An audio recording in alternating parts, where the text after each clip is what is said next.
Good evening. We'll call the meeting of the Coeur d'Alene City Council to order and welcome all who are present and those who are viewing by television. We will start this evening with a Pledge of Allegiance, which will be led by Girl Scout Troop 2121. And if you will come forth, we'll stand for the pledge. Welcome, ladies.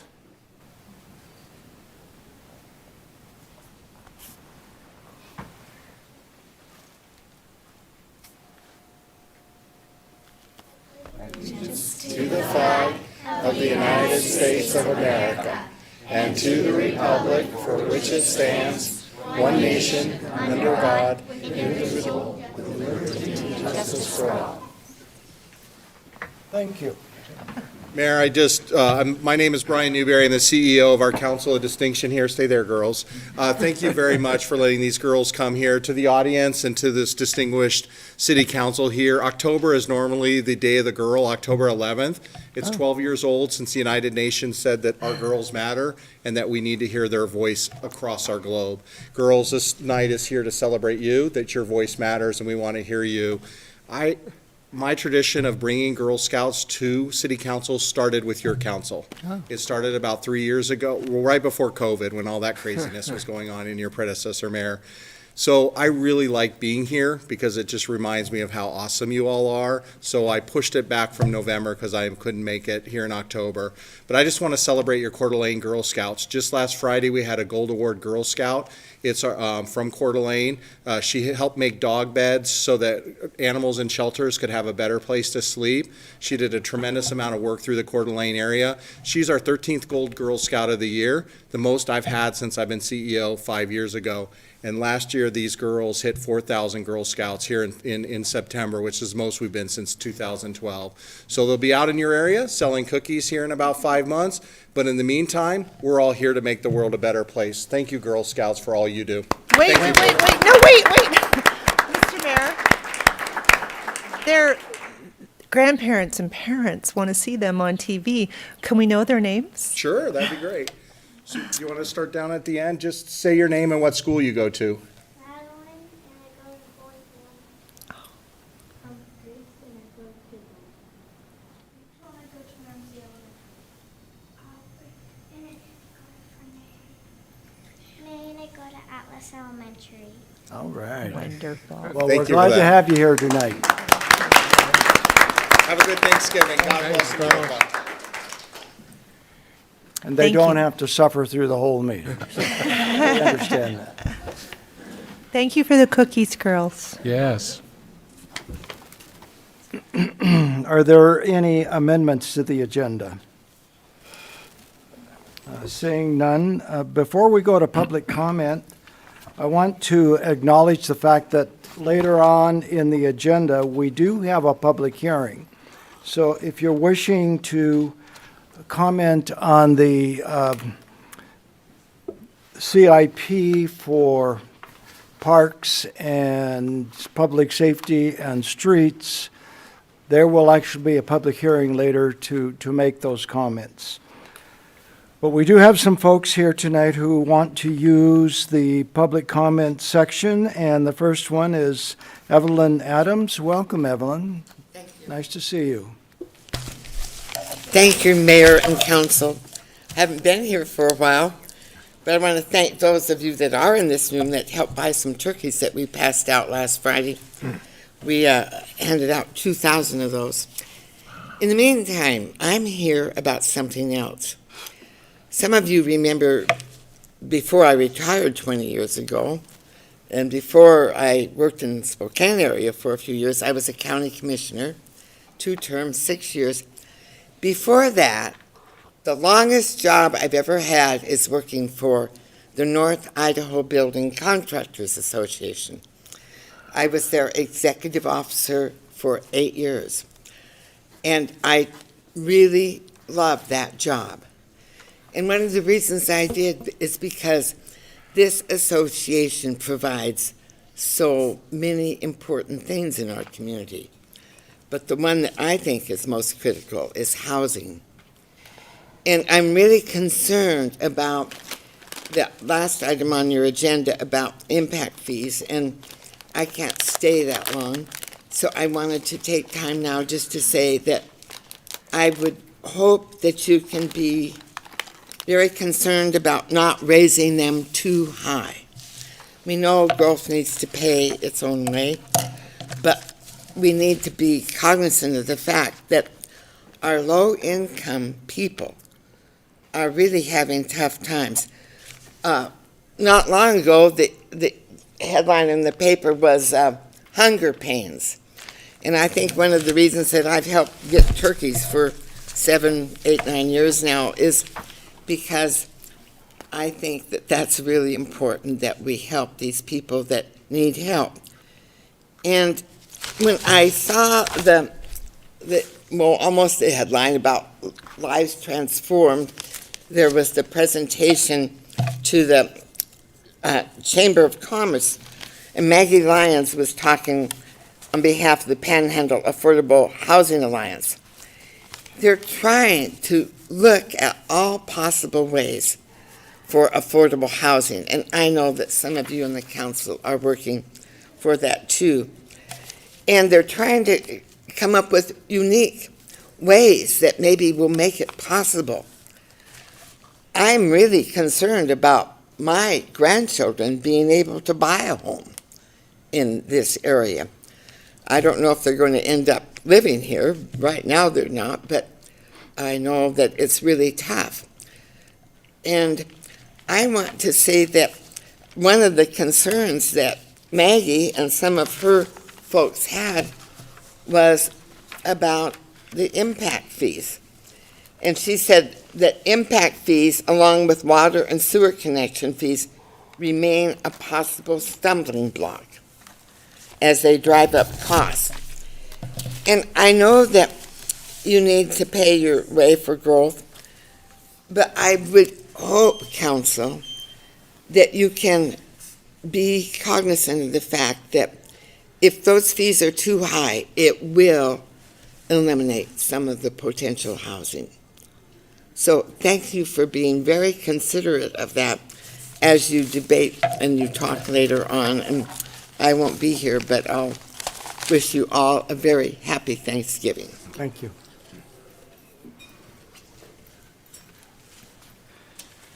Susie Snedeker.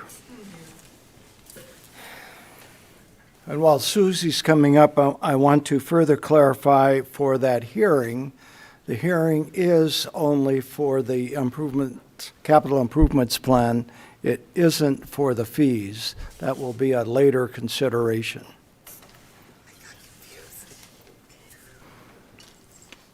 Welcome, Susie. Thank you, Mr. Mayor. Hopefully this is long enough. It won't be in the way. Good evening, Mayor and Council. Congratulations to those of you who have been reelected. Thank you. I'm one of the trustees of the Gene Holmberg Memorial Trust for the Performing Arts, which was established in 1997. Some of you may remember Gene.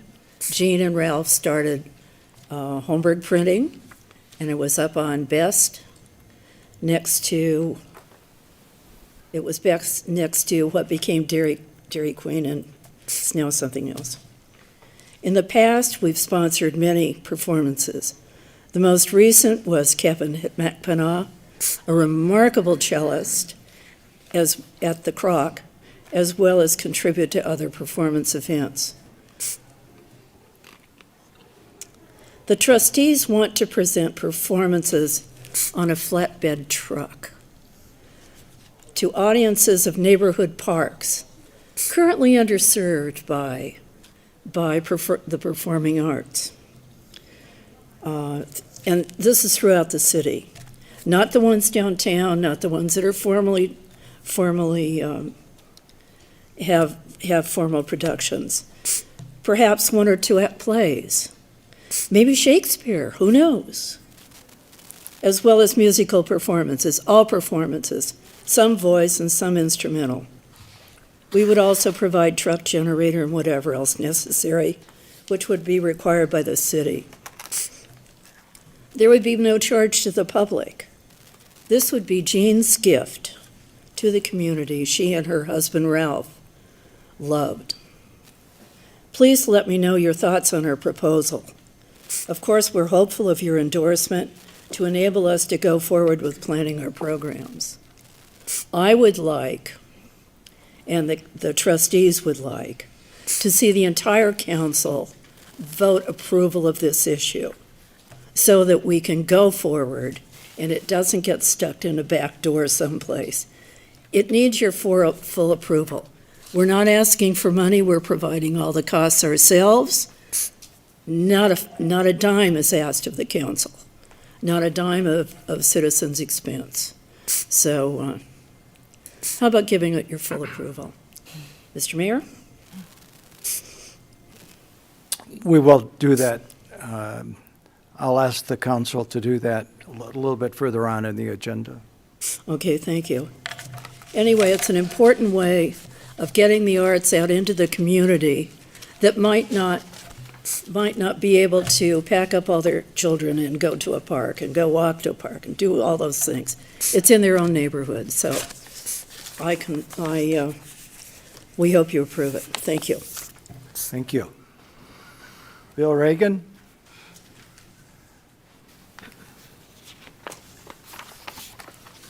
Thank you, Mr. Mayor, council members. First of all, I want to wish you all a happy holiday and Merry Christmas. On your agenda for approval today is the MOU between the Downtown Association and the city for the Christmas parade and lighting ceremony. I think the city staff has worked with the Downtown Association to develop a plan to manage the traffic and reduce the cost to the city of this event. This is a great event, and I appreciate your support of it. Thank you. Thank you. Emily Boyd?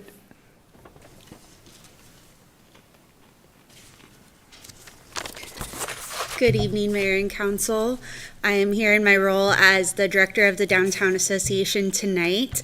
Following Bill, I would also appreciate your consideration of the MOU for the lighting ceremony parade tonight.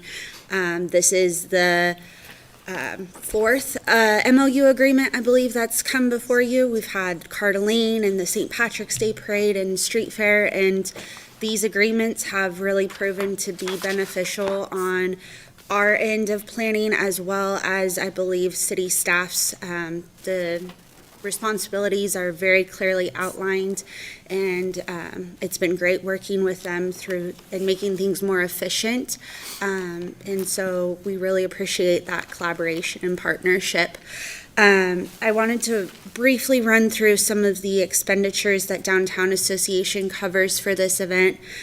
Traffic control, porta potties, permits, event insurance, and labor. And those equate to about $12,000 in expenditures, including some of the volunteer time is built into that. And we do not make any money off of this event, to be clear. And the reason for that is when we speak to the businesses, it's very successful for them, economically speaking. I did a brief poll in preparing to come here of some of our businesses, and several retailers on average are up, increased sales on that Friday compared to the week before, about averaged out to be 70% increase. And then another retailer noted it's the biggest day of the year for them. And others noted that it was not the best sales day, but they still are in favor of the event because they highly value the traffic, the foot traffic that is coming by their business, and they believe that people will come back down to shop, and they hear it in their stores, people saying, oh, we saw it through your window through the lighting parade and we came back to shop. One Lakeside gave me approval to share their lodging numbers. So for the Friday of the lighting ceremony, they are at 100% occupancy. Their rooms are sold out. The 2 weeks prior to that are less than 50% occupied, and the 2 weeks after are at 28% occupancy and 17% occupancy. So as you can see with that brief information from the businesses, this event is highly impactful, economically speaking, on the community, and we appreciate the city's collaboration and effort and partnership on it. So thank you for your consideration tonight. Thank you. Cool. Okay. Move on to announcements, city council announcements. Dan? Thank you, Mr. Mayor. I wanted to thank Evelyn for the turkey thing that you do. That's just so cool, and thank you for reminding me to help you out, because that's a real good. Thank you. Yes. And then on Susie, on the performing arts thing, I think that's definitely something that we can support. And I don't know how it would move forward. What were you thinking, Mr. Mayor? Well, I'm, under the mayor's action items, I just wanted to propose a motion from council to Okay. do that. All right. Other announcements? So, well, I guess when we get to that, so is that an action item? Do we have to put it on for another time, or can we do it to, I see the attorney nodding one way or the other. Okay. It's not on the agenda, so if it's a vote, that would be an action item and needs to be agendized. But we could express our support to put it on the agenda for, You can express your support Yeah, all night long. yeah. I thought he was on vacation. Does it count when you're on vacation? I'm not on vacation tonight. Just such a rule follower, the Ray. guy- If that, Susie would be the last one who wouldn't want us to follow the rule of the, letter of the law. so if that does become an agenda item, and we'll have a staff report on how that'll move forward because there would be permits that would have to be involved or not, and so we would have to examine all that when it becomes an agenda item. Is that correct? It might already be covered by the mobile concession code. But we'll know which one we're approving, either a park permit or mobile concession or, Right, which is Other. not typically done by council. okay. I would ask staff to put that on the next agenda, next meeting, and make sure, I'm pretty certain that I see a very positive level of support from the council, Susie, so I think you'll be okay. And Mr. Mayor? Yes. I think the last thing we want to do is inflict any kind of fees on them. Yes. And so I would suggest that they also talk with Bill Greenwood and look at the Parks Day and what parks they're going to be at, because certainly police has gone along in years past and they did a movie and that was all free and there were no fees. And so maybe that's something Susie's group could do too. Well, it's a fantastic idea, and the opportunity for others to be exposed to those kinds of performances out in their neighborhoods is just super.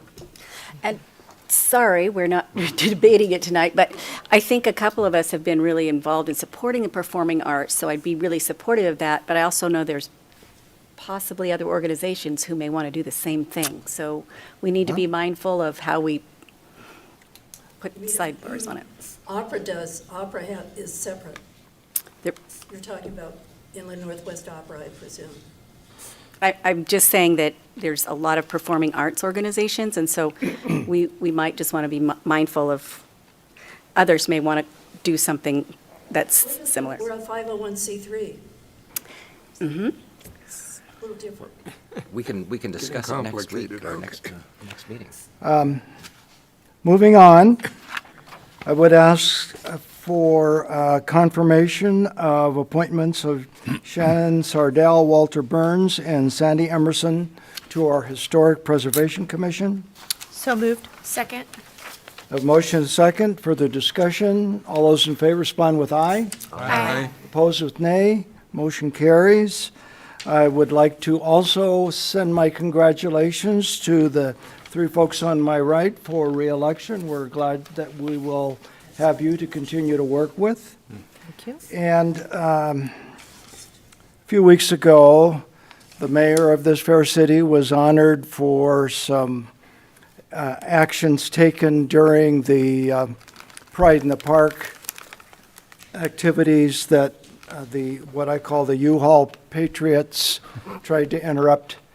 And I acknowledged at that time the support of the PD and how really that a lot of that work was theirs. What I failed to do was acknowledge all the work the prosecutor's office did, and they did do and continue to do a lot of work on that effort. So I want to acknowledge their work as well. Okay. Mr. Mayor, I'd like to move to approve consent calendar as presented in Resolution 23082. Second. We have a motion second. Discussion? Yes. Yeah, so, Mr. Mayor, I have a bunch of questions on this. First one is to Mr. Tymason, and it's regarding the budget status report that we have for the month ended October 31st. So it's the first month of the year. I see that finance has already gone through 45% of their services and supplies budget. Do you know what was purchased? The audit is That's the in audit. process, correct, yep. Okay. So that would have been paid for right away. Yeah, that just kind of stuck out at me. Also, I have some questions regarding the, under the resolution, I have some questions regarding the purchase of a CCTV system. Mr. Mayor, if it's okay with you, That would be Mike to come up. Come on up, Mike. Thank you. So, Mike, this is on the consent calendar, which I wouldn't agree with because it's a huge purchase, and I don't think it's regular, routine city business. But and I watched the video of the General Services meeting, but it wasn't really clear. This is a truck. This isn't just a camera system. You're buying a truck. Correct. Yes, this is it's a it's a E450, so it's a van, but it's a box van that contains a lot of equipment in the back of it. The camera system that's used for TVing and monitoring the collection system. So, when you say you need a new CCTV system, you can't just put that in the old truck? No. Yes, we could, and we have been maintaining our truck for quite a while, but it's not what happens with the truck is it's not the mileage, because it doesn't have a lot of mileage, but it has a lot of hours. It sits there running, parked in front of a manhole, while underground the CCTV unit drives. So, What's the percentage of the purchase that's the truck versus the CCTV system? a small portion. So the total value of it, I was looking for that exact number because I'm trying to predict what you might ask. I thought, I know what HGAC stands for if you want to know that. But so the E450 van and box truck is probably, I'm going to guess here, please pardon that, but it's less than $100,000. Okay. And the total cost of the project is $312,000. So most of that is hardware, software, that's just used to monitor the sewer pipes. Okay, so it would be possible to put the camera into the existing truck, but the truck has a lot of hours on it. Right, and then there's also a refit cost for all that. And is there anything we can do with the old truck? We're planning on selling it. Just sell it? Yes. Okay. All right. Thank you. Recuperating some money for that. I appreciate the additional information. Thank you. You're welcome. And then we discussed the Downtown Association Agreement, which I'm okay with, and thank you, Emily, for reporting how that affects the businesses. I know I asked for that before, and I just want to make sure, because there's a value to us for that. It costs our police and our fire and streets and parks to put on that kind of event, and the fees often don't cover all of that. But if there's a benefit to the city and to the citizens, then that's good. I have questions regarding the grant application for the stormwater thing that's going to be out by Ponderosa. Is there anyone here who has information on that? Oh, good. Good evening, Mayor and Council. Thank you. So on this, I had some questions that weren't really answered in the earlier meeting. It says, and there was a map in the earlier meeting that showed where this thing was, and it's just, so this is going to be a study to decide how to mitigate the stormwater there, not really eliminate it? Jeff, can you share the screen, please? Oh, good, you have something.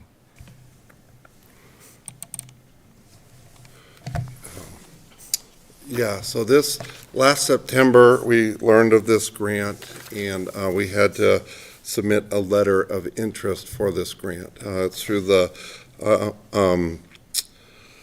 Idaho Department of Environmental Quality, and it's designed to design and take our stormwater off of our wastewater system. So we have 3 locations in the city of Coeur d'Alene that we've been working on with wastewater. This would be the last location there at Ponderosa. It is actually on North Hill Drive near the golf course. And so basically this is a low spot here, and we need to figure out how to get it uphill to our system. And so this grant is to design, not do the construction. So they're going to come up with the flows and the design for it, and then at a later date, we will try and put it into our drainage budget and either do the work in-house or hire a contractor. Okay, all right, thank you. That clears up a lot of stuff, because it was not clear to me exactly, and it's hard to tell by looking at that's a low spot. Yeah, this is the lowest spot right here, and so there was never anywhere for the water to go. So it, like I said, we had 3 locations. I believe what we've been shared with, this is the last spot that we're trying to take our drainage off the wastewater. And we don't want it in the wastewater. No. Very good. Thank you. Yep. And then the last one is on the well rehab. I had a question on the funding of that. I guess we have water here. Thank you. So, the question I have for this is, you have the bid and you got it in and it was under the amount budgeted. So it came in to $162,990. And that is, it's, the sentence in the staff report says, exercising all options would bring the total bid to that amount. While staff anticipates there may be a need to replace at least some of the column, it's not anticipated we'll need to replace everything, but it says that the amount, in other words, in the motion, it is to spend up to $192,000 in case additional replacements are required. What would the additional replacements be if the original bid already contains exercising all the options? So we go through the process and break everything down as much as possible, and then we bid the items out. So the bare minimum was the $77,825. So that's where we're expecting to spend right now. The bid came back, as you said, for $162,990. So if we exercised all the options in there that are within the column and everything, it's going to come back at that amount. So between now and then, when the contract gets signed and completed, and they go into the ground and start digging or pulling columns out or have to cut things out, sometimes there's change in costs. A few years ago, we did the Atlas well. We ended up having to pull the Atlas well out, and a lot of the columns ended up being fused together. We couldn't reuse them. We had to cut them all. So we ended up doing emergency funding, replacing all those columns, pipes, coming back to council after the fact, letting them know the response and why we had to do that for the emergency funding. So that's why we like to have the extra funds in there, just in case we don't have to come back to emergency council to get those funds approved. Okay. So we have a budget of $192, $2,400.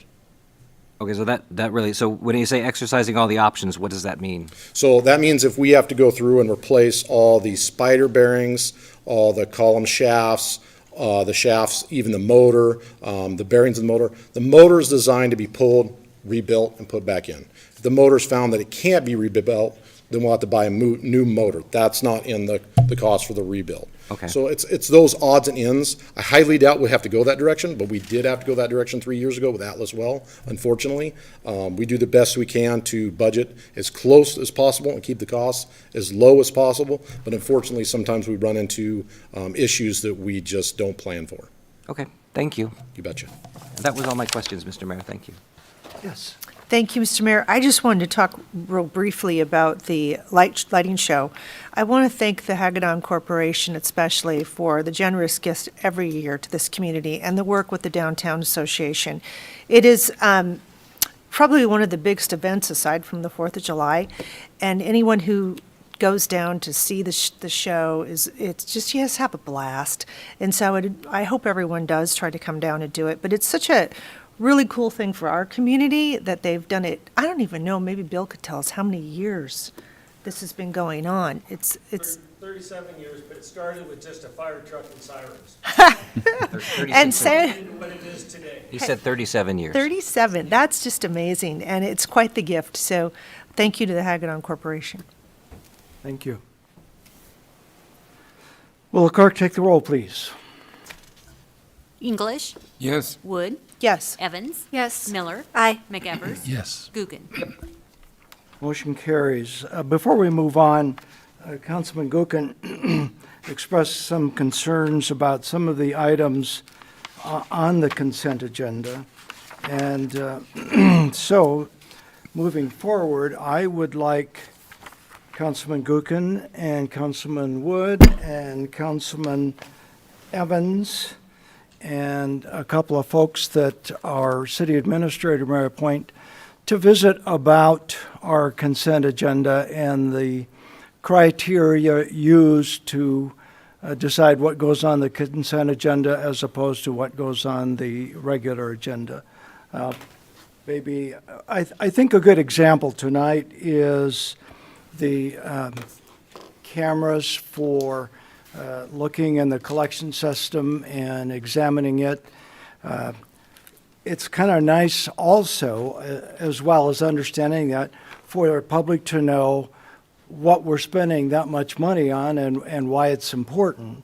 Or Kyle's efforts with water and what they're doing there, because in the end, all Kyle's trying to do is make sure that as long as we're digging in there, we make sure we take care of everything that needs to be repaired instead of having to go back in when it would even be more costly. So I think there are some of those items that we actually consider under the regular agenda could be educational for us and the public.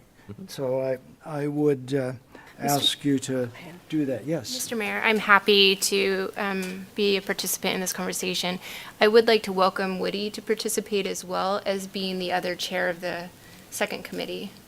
That's, Oh, did you say? Oh, I thought you said. Yeah, I don't need to. I thought you meant Christie. I thought Did you I said, say, yeah. I'm sorry. Yeah. No, Okay. I say Woody. We I got, meant Woody. you got us mixed up? You got her and I mixed up? Come It's on. the blonde hair. Well, sometimes I get so nervous, you know. Mr. Mayor, could I make one comment on that topic? When the committee's meeting to discuss, I guess what I've always been curious about is, why are we redoing certain things? I mean, many of these items are approved in maintenance budgets beforehand, and they come to us anyway for a redo. So I'm curious, I want to know what the committee thinks about that. I think we could cut some of that down so that staff, police, fire, parks, you name it, they're not putting together a PowerPoint and coming back again when it's already been discussed in budget process and approved. Excellent thought. Thank you.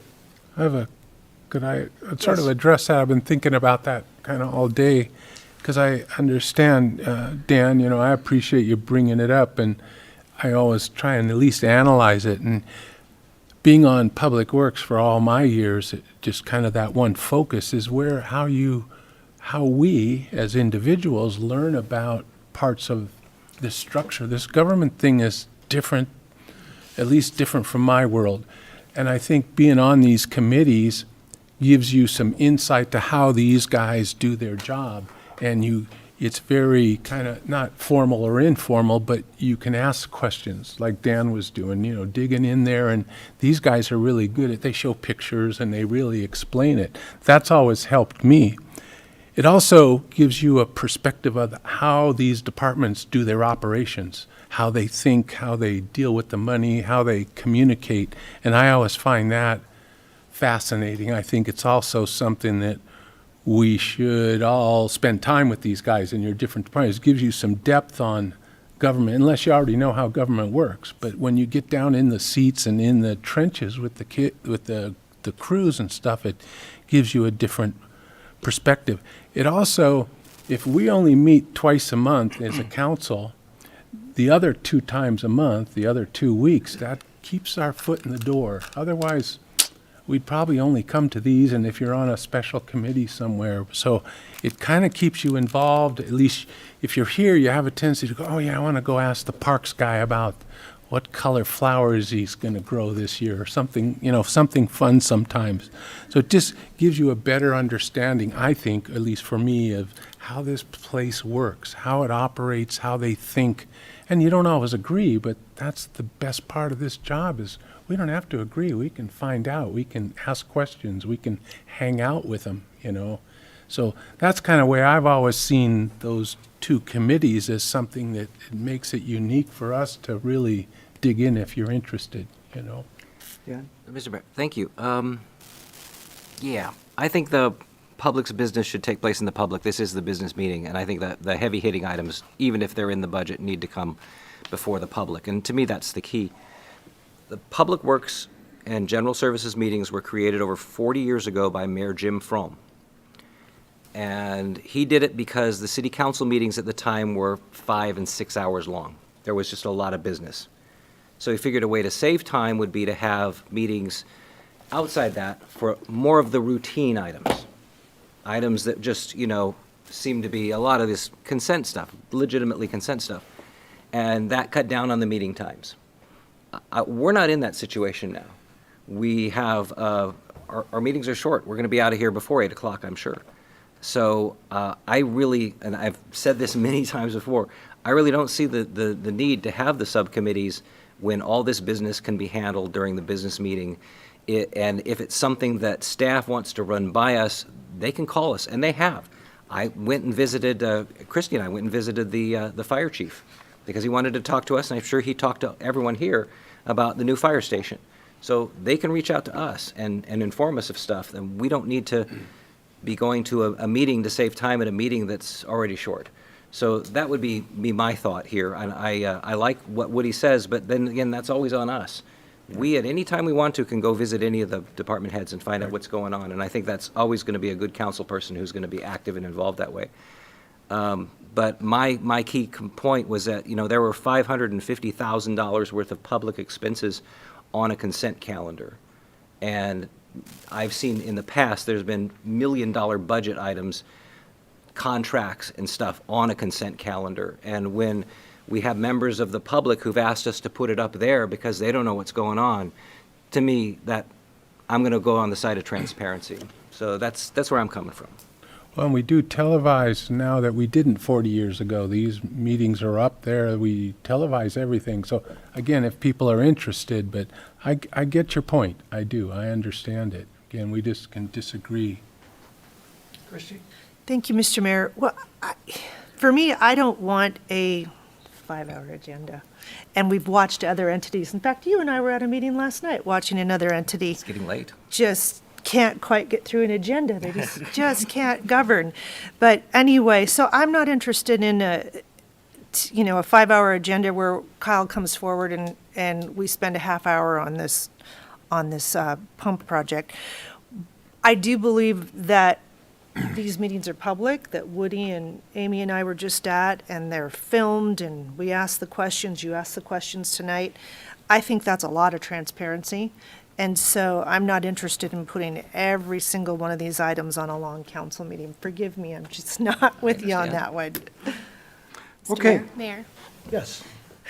I just wanted to say I think these meetings are a good thing, but I'm appreciative that our subcommittee chairs are going to get together and hash this out and really put forward together what the policies kind of should be for what goes on the consent and what doesn't, and give us all some parameters to expect, because we all should continue with these subcommittee meetings. I feel like the subcommittees meetings do keep our major business meeting more efficient, but it also gives, I believe, staff and council a chance to work through some of these items that are coming forward to council, so that staff, when they get to council, has already gone through one of these presentations, knows some things that they may be asked by council, and they can be more informative, and the public gets a better shot.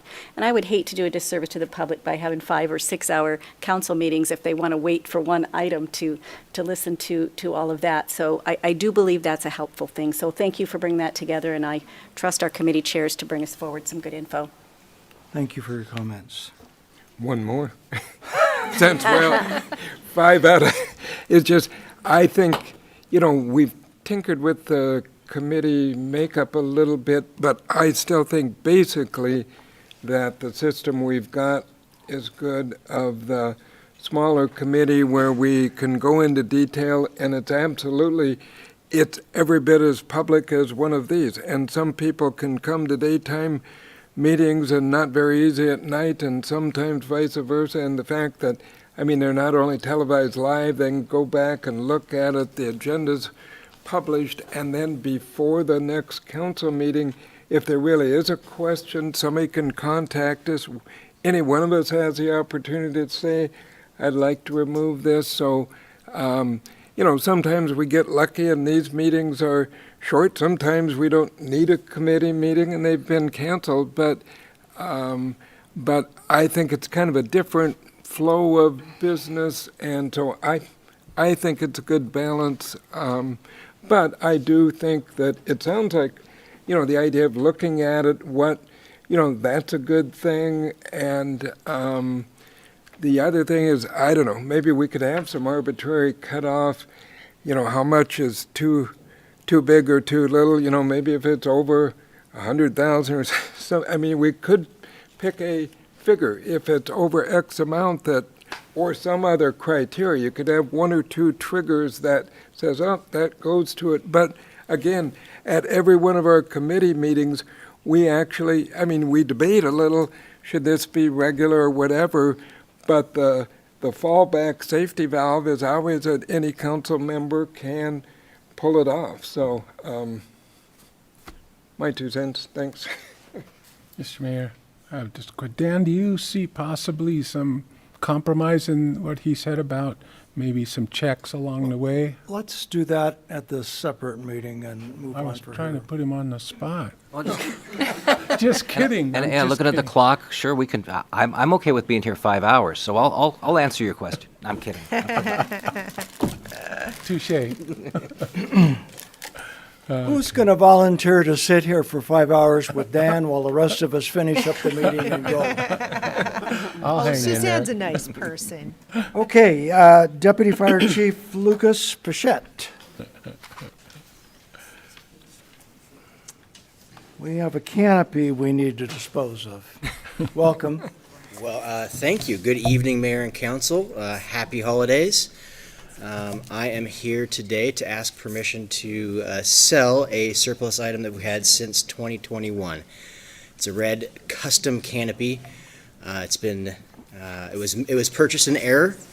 The reason for the error has been corrected, and if you want details, I'll give you details, but we still need to surplus the canopy. Nobody in the city has a use for it, can't find a home in the city, so we did find a buyer through Custom Truck for the amount of $1,500, and I am asking for approval to do so, to sell it through Custom Truck. So we can fix the error and we've got a buyer. Come on, Council. Fabulous. Mr. Mayor, I would make a motion, if I find it on here, to declare a surplus of 2016 custom canopy and authorization to sell through Custom Truck. Second. We have a motion and a second. Discussion on the motion. Woody? I have to ask, how much did we pay for it originally? $3,000. So you're at 15. And it says it was surplused in 16? It was for a 2016 Ford truck, Okay, got it. but we started with 2017, hence the error. 1 year off. It creates a disaster, so. Thanks. Will the clerk take the roll, please? Wood. Yes. Evans. Yes. Miller. Aye. McEvers. Yes. Gookin. Yeah. English. Yes. Motion carries. Conveyance of property to Ignite Coeur d'Alene, Troy. Good evening, Mayor and Council.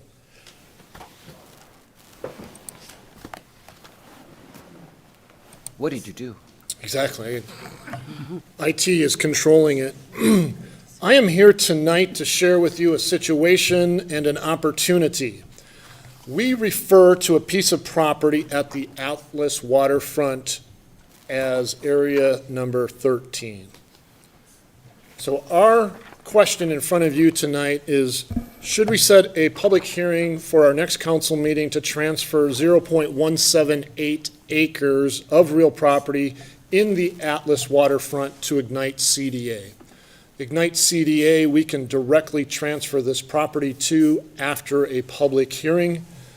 The reason being that we would like to take this forward is, number one, it has a public benefit, and number two is there is a buyer that would like to close on this like December 8th. In this triangle, you see Area 13. This is the Atlas waterfront. A number of you on Ignite have looked at this. I have a council member, Wood, that has sat through many of the requests for proposals. Just to the east of this property, the green is the city parcel that we would call the Atlas Waterfront Park. It's hard to believe, but in May of 2017, this council went forward and acquired 47 acres of Spokane River waterfront. It's a former Atlas mill site, with the goal of creating a permanent public waterfront access, encouraging economic development on that site. Purchase price of this property was $7,850,000. That was funded with an internal loan from the city's wastewater utility.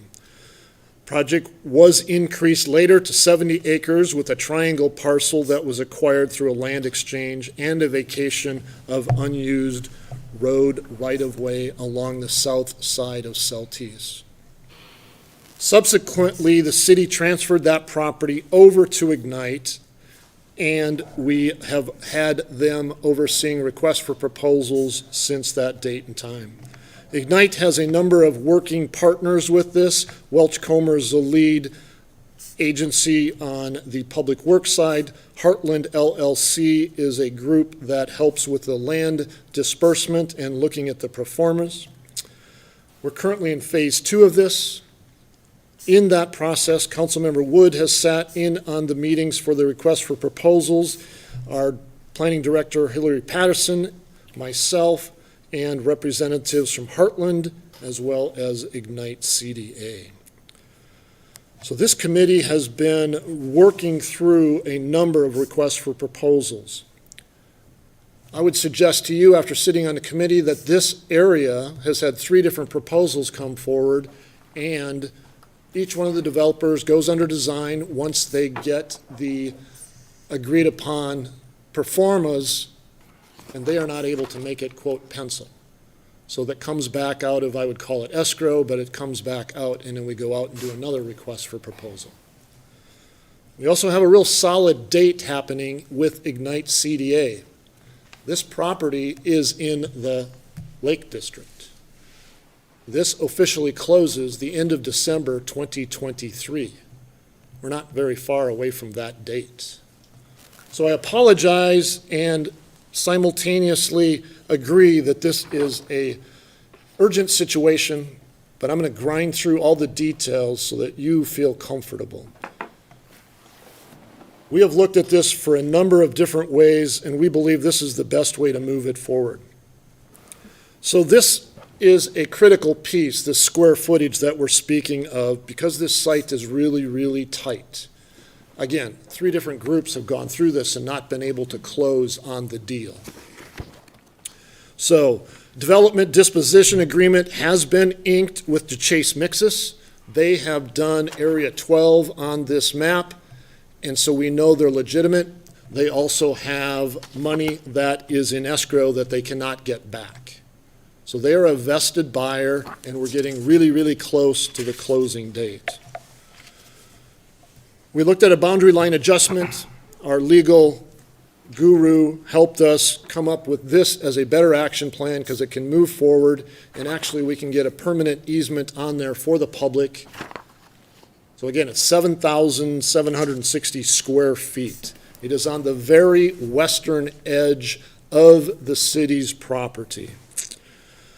So we are proposing to you to enter into an agreement to move this over to Ignite. In so doing, we can get a permanent easement. It has we're proposing in there that it would provide access to the easterly side of the buildings that are proposed. Fire departments like that, to be able to access it. When it's not being used for fires, which we hope never happens, it can be access that would take you from the northern part of that property down to the trail system. In your original plan, that was anticipated to be there. Unfortunately, we didn't have enough money to put in that trail. Right along this 30-foot strip, there is a stormwater line. So the developer would be on the hook to buffer the parkland with a strip that is vegetation. They would put in all of the improvements. It would be a promenade. It would allow the public there. And so we see that as a public gain, and it would provide solid ingress and egress to the park if something bad was happening in a public safety issue. The really good news with this is that the proposal that Chase Mixis has brought forward is 3 buildings with underground parking. It's a very expensive way in which to build, but they can park everything. It has, we're not sure if it'll be a condo product or if it'll be an apartment product. That's yet to be determined, but they are looking at a restaurant/establishment that sells adult beverages in there as well. And so we want to activate that particular piece of property so that the public can use it as well as the residents that are going in there.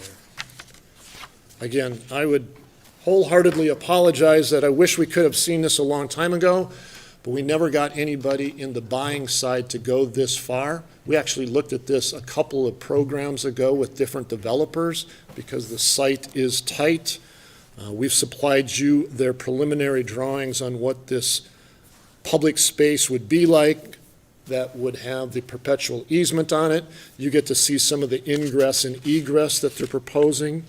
It's a 22-unit condominium or apartment, depending on what the market is bearing at that point in time.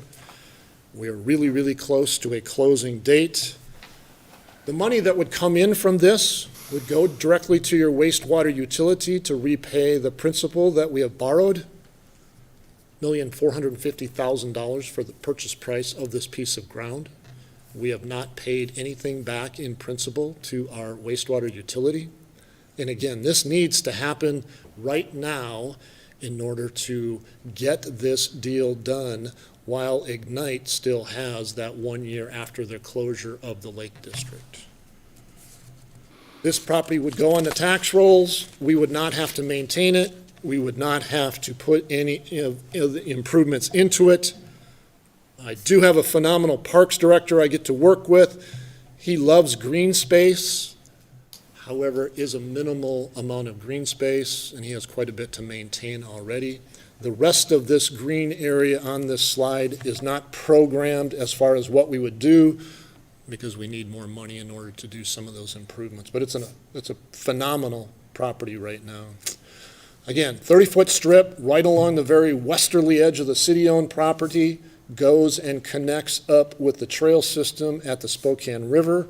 That was thought of originally. If I could be critical after the fact, we probably didn't make this site big enough at the beginning, just because costs have gone up so much. However, it is a very good design.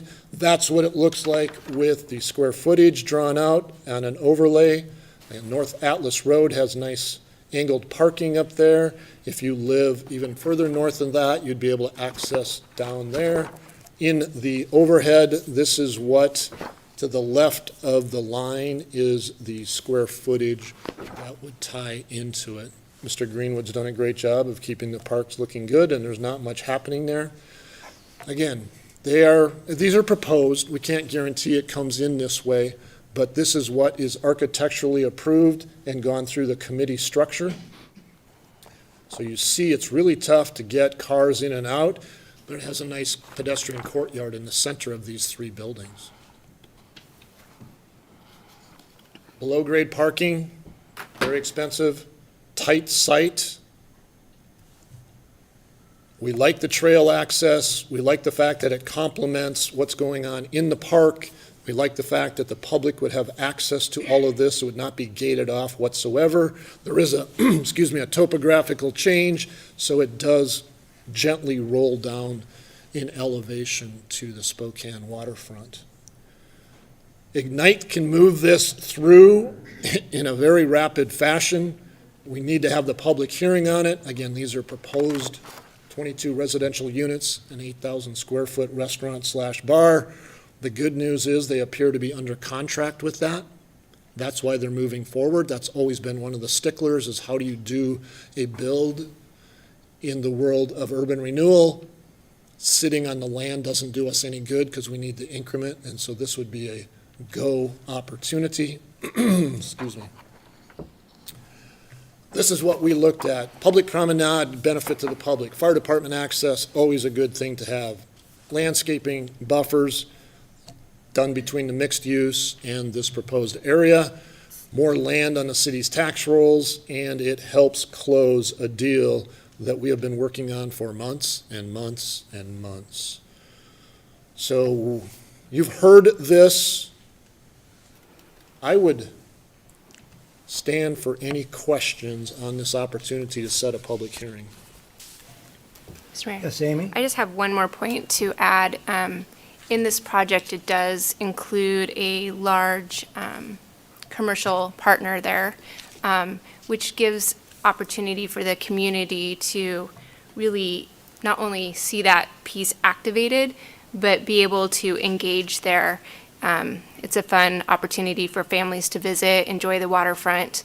We don't have ample waterfront opportunities to dine, to have a glass of wine, a beer with your colleagues, whatever. And this adds one more opportunity to the community. So, cool piece. Christie? Thank you, Mr. Mayor. If I could just add, as the liaison, going back from the very beginning, the number one priority, aside from making sure that we followed design standards and it looked nice, was working with the former mayor and with Troy to make sure that we had a good pro forma, that the city would get paid back that big loan. And that is, we've had our eye on that ball all along to make sure that the revenue's coming in and pay off what we owe. And so I would want to make sure that we would pursue this and sell this property, because that's a big chunk that we could pay back that loan. Also, Area 13 all along was discussed as being some sort of an area for a restaurant, as Amy just described. And so it makes really good sense in that regard. I am on that property several times a week, and the park is quite expansive. It's wonderful. Bill's done a good job on it. But there really should be a road there. There really should be access that goes right down to that trail. Otherwise, emergency vehicles are going to be going all the way around trying to get to someone. So I think it's a win-win for the city and Ignite. I'd like to see us pursue it. Ken?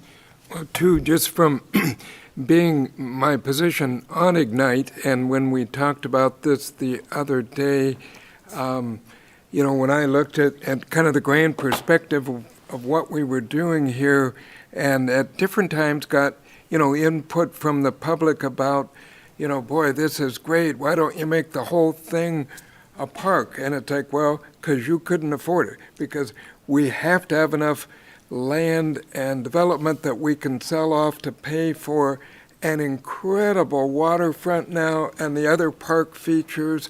And so, I mean, we've always had to balance between what we're going to make to pay back and to have the park amenities. And I think when it's all said and done, I mean, we've had great park stuff, and we always wanted to have a restaurant down there, and they looked at different ones that, you know, when it got down to it, oh, well, we can have little coffee stand or something. It's, no, that's not what we want. It sounds like this will be a substantial, you know, restaurant and all of that, and the, you know, the road is not just a road, but I mean kind of the promenade where the public can come through. They're going to do some nice texturing on it, and so I think that's a terrific thing.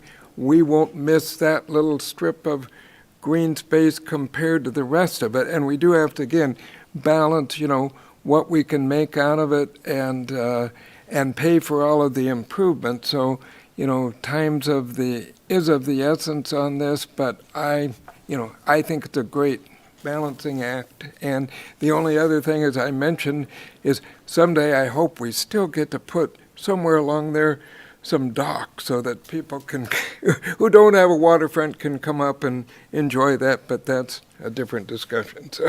Thank you, Mr. Mayor. Troy, I just wanted to be clear. At the beginning of your presentation, you said there was a development agreement in place.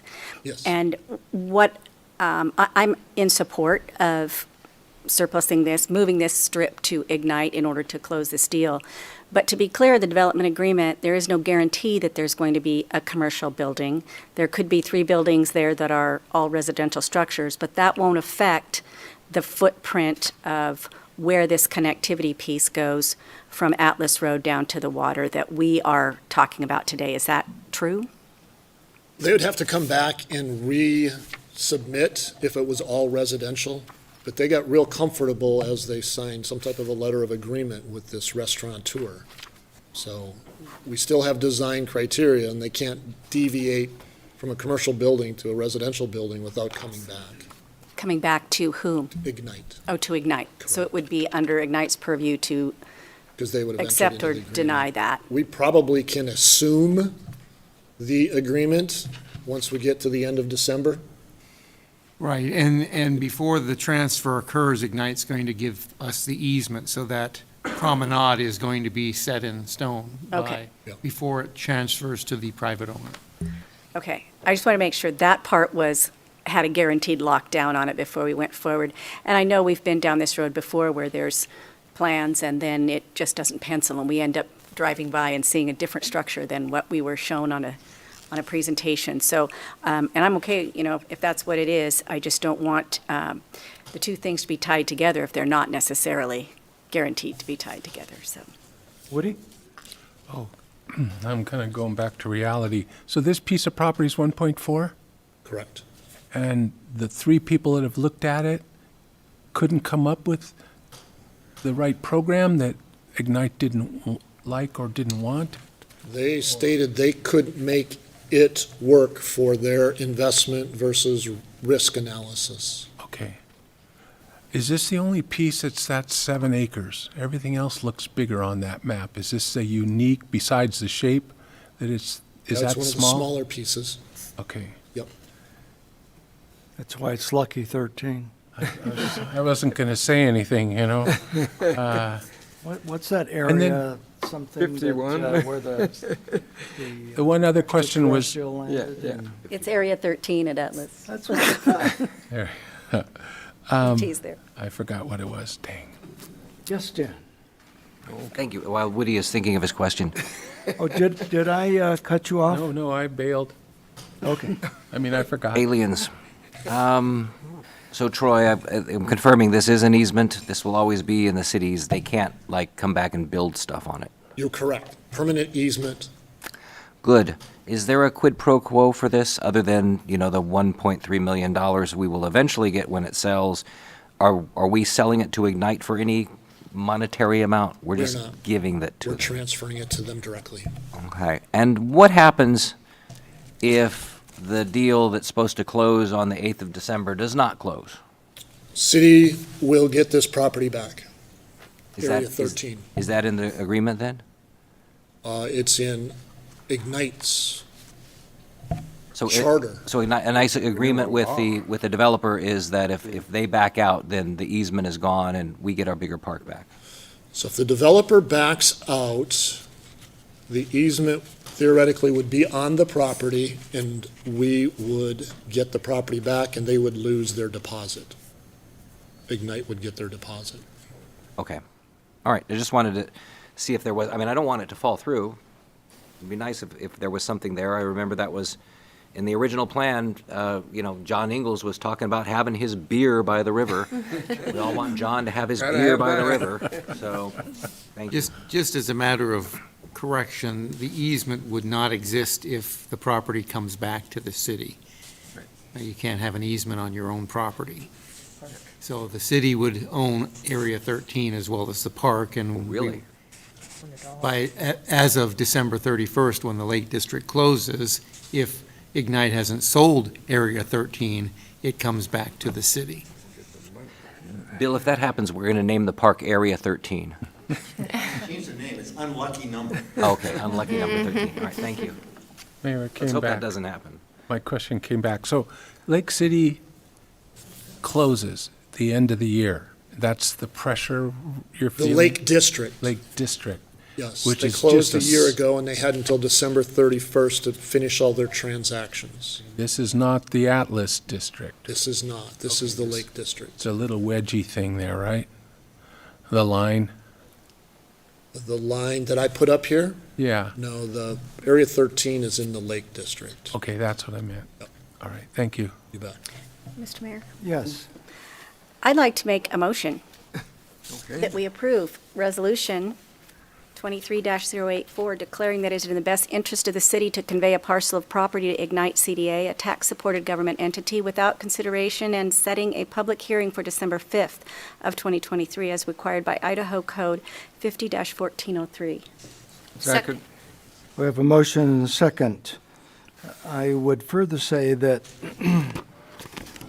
the other importance of this in conveying it to Ignite is it's just a much bigger challenge for the city to dispose of property through sale and auction than it would be for Ignite. Yeah. Will the clerk take the roll, please? Evans? Yes. Miller? Aye. McEvers? Yeah. Gookin? Yep. English? Yes. Wood? Yes. Motion carries. We now have a public hearing before us, and to open that, we will have a staff report by Melissa Cleveland of Welch Comer. So I don't make Well, a very I guess good looking. Sean's coming up first, huh? Not your mistake, but I don't make a very good looking Melissa. So.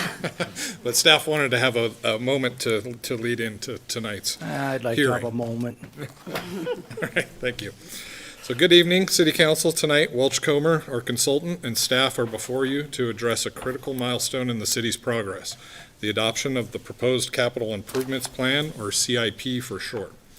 The CIP, a cornerstone for guiding our city's growth and development, has not seen an update since 2004. These are the projects and their associated costs that departments have identified that needed to be completed over the next decade to provide citizens of Coeur d'Alene the level of service identified for police, fire, parks, and transportation. As authorized by Idaho State Statute Title 67, Chapter 82, Development Impact Fees, cities are permitted to collect impact fees, and additionally, as outlined in the 2022 through 2042 Comprehensive Plan, the Growth and Development Policy, GD 2.1, the city should review and update impact fees and system development charges as appropriate to address growth and redevelopment every 5 years with annual CPI adjustments. This process is deemed necessary to effectively address the demands of new development, sometimes referred to as growth share. Today's presentation aims to equip City Council with the knowledge needed to make an informed decision for the adoption of the CIP to ensure that our city's growth and its existing infrastructure are improved to meet future demands. So, in response to this priority, City Council directed staff to seek experts in this field to craft a defensible project that includes a total of 3 parts. Number 1 is adopt the CIP, which is tonight's subject. This defines the projects, their costs, and the gross share of each. This plan must be in place prior to the consideration of the following 2 items, which will come forward to City Council on December 5th. Now, number 2 is to adopt the impact fee study. The fees listed in the study, which is online to view or download, are the maximum defensible fees. This also includes a recalculated annexation fee, which has not been adjusted since 1998. And the final one, the third one, is the fee resolution. So this is where council can decide to adjust the fees for various reasons. However, cannot charge more than what has been determined as the maximum defensible. So to reiterate, council is being asked tonight to adopt the CIP as presented. And with that, I'd like to introduce Melissa Cleveland from Welch Comer to present the details of tonight's capital improvements plan for your consideration. Thank you. Thank you. Melissa. Sean, can I ask you a quick question here? So Sure, as I pull this up. real what is quick. the normal time frame? We're in 20 years here. Is that the normal? You kind of catch up with it, or it just wasn't on the list? And cities do update them at different times throughout the years, but 20 years is a long time. It is time, especially with the last few years of inflation.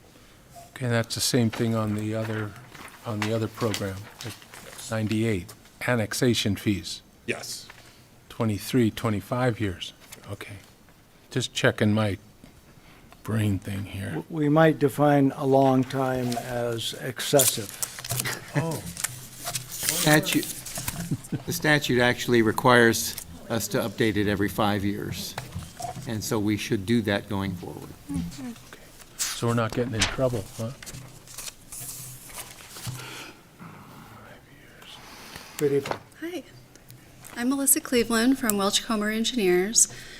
So I have been the project manager for this, and our role has been just overall project management, quality control, and then also working through the needs assessments for police and fire and the CIPs for parks, fire, transportation, and police.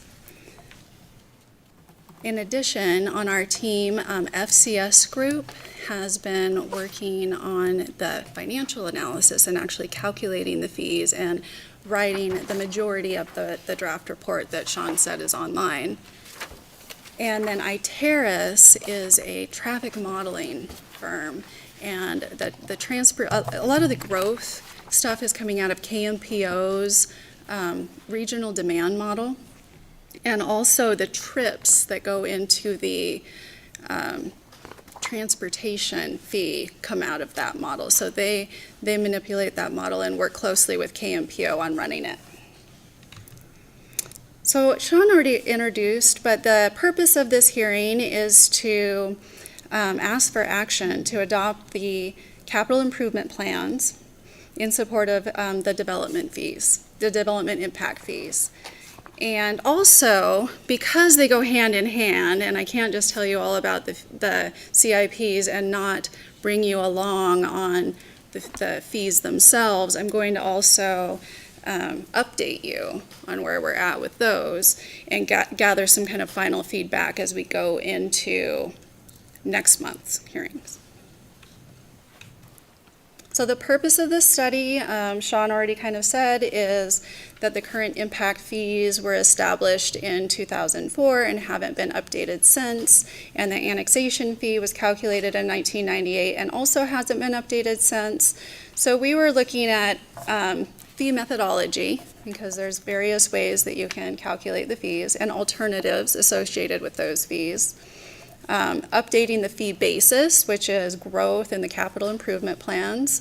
Recommend new fees based on the current basis, and that of course, like Sean also introduced, is the result of the study is the maximum defensible fee. It doesn't mean that has to be the fee that's adopted, but that's the maximum fee that the council could. We went through this after we did the joint workshop with council and the planning commission. There was a request to go a little bit more into the legal requirements, so we put this together. I'll go through it pretty quickly, and if you have questions, Randy or I can help. But this is all in Title 67, Chapter 82 of the Idaho Code, which is also referred to as the Idaho Development Impact Fee Act. The Development Impact Fee Act is, I'll read this because it's just right out of the code, a payment of money imposed as a condition of development approval to pay for a proportionate share of the cost of system improvements needed to serve development. So it really is growth share of what needs to happen in the city. The impact fee ordinance must be adopted by council. And council must establish a development impact fee advisory committee, and in the city of Coeur d'Alene, that is the planning commission. And so we had multiple workshops with them going through the CIPs, the different fee structure, the different alternatives, et cetera. And then the council must also adopt capital improvement plans. So that's what we're doing. That's what we're here for tonight. And the capital improvement plans also have to be based using land use assumptions in the comp plan, which these were. And there's also some various definitions of system improvements, what defines as a system improvement, what's a capital improvement, and what's a public facility. And then one thing that we got to kind of over the course of this, which is probably why you got a little bit of an update versus what was originally in your packet, was that other than fire apparatus, near as we can tell, vehicles and equipment aren't considered public facilities. So we did strip those out of the CIPs. They were in there for a while, but we stripped the vehicles and some equipment for fire out because we do want the fee to be defensible, and we don't want to open it up to scrutiny by including those which were pretty inexpensive items anyway. Okay, so to date, we've had a workshop with the Planning Commission in May. We had another workshop with the Planning Commission in July. Then we had a joint workshop with Council and the Planning Commission in September. Then Hillary, Sean, and I presented to NIBCA in October. Then Hillary went back in November. And then we've also presented to Planning Commission earlier this month. And at the Planning Commission meeting, they recommended adopting the CIPs, and they also recommended adopting the maximum fees as presented. So feedback that we got from NIBCA was to scale the residential fee, and we've heard a lot about affordable housing, so that's one way that we're addressing that. Charge the park fee to non-residential land uses. That hasn't been done before. We looked at assisted living a variety of ways, and I won't go into detail, but we ended up kind of blending that in. At the joint workshop with Council and Planning and Zoning, we had a really short list of land uses. It was really simple, and we got feedback that that was too simple, so we've expanded it. NIBCA agreed with that. Multifamily, to charge that by the dwelling unit, hotels by the square foot, that was their recommendation. Delay the effective date a few months, so I think that what staff's been thinking is maybe more into the spring, maybe April 1st or so. That's so that people who were really close to submitting for a permit don't all of a sudden have their fees change on them. If they're already in the permit system, they've submitted, then they are under the existing fees. But we didn't want to maybe screw up somebody's financing or something that was, a last minute change for them. And then also index fees annually and provide a fee schedule at least a year out. That they said that would be helpful. And ideally establish fees for several years. Okay, items that have changed since we had that workshop, which is the last time that I've been in front of you. We've added more non-residential land use categories. We've removed that rolling stock from police and fire CIPs, and we separated hotels into larger and smaller hotels. So the impact fee calculation, just a really simple version of what that is. It's the eligible cost of planned capacity increasing facilities divided by the growth in system capacity. And the units of growth are different for each of the fees. Transportation, it's the PM peak hour trips on city roadways. So the bicycle and ped facilities, it's person trips. And parks, it's both population and visitors. Overnight visitors particularly, and fire and police, it's residential and non-residential development. Okay, so from the joint workshop, parks, these are questions that came up at the joint workshop that I wanted to be able to answer at this point. So was the level of service for parks adopted by council? And the answer is yes. It's in the 2021 Parks Master Plan that was adopted by council. And additionally, the Trails and Bikeway Plan was adopted by council. And it's 5 acres per 1,000 residents. And that's for community, neighborhood parks, and sports fields, not natural parks or open space. I know there was a question on what that included. And how were the costs estimated in the CIPs? So it's a combination of a bunch of things. So there are some costs that Welch Comer developed that didn't have good costs already established. There's our costs in the master plans. And because your master plans aren't very old, we just escalated some of those costs. And then there's input from city staff. So the park CIP is here. Let's see, we've got 3 new parks. They are all 100% growth eligible. And then we also have land.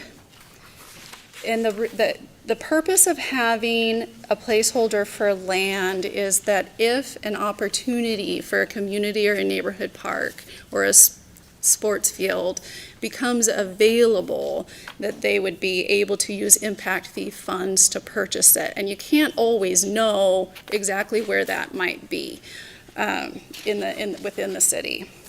So those are 100% growth eligible. The improvements to existing parks are not 100% growth eligible. It's only the new users. So that's 18%. If you go out to 2034, the new users amount to 18% of the total park users. So the remaining are people that already are here. So of the 16.9 million in the CIP, 14.8 is eligible for impact fees. This map, and hopefully you guys got a print of this, I hoped that this map would just help you to see where projects were. And so then the transportation CIP and questions that came out of that joint workshop that I wanted to make sure were answered here tonight are, how were the projects determined? And those is also a combination of things. There's KMPO has a couple master plans. They have one for roads and they have one for non-motorized facilities. The city also has that trails and bikeways plan. And there are also some traffic studies that have been done that have identified projects that needed to be done. And so we pulled all those together, and then input from city staff. And then we didn't just blindly put the projects on the CIP, we did vet the project need in using the 2030 and 2040 regional demand models.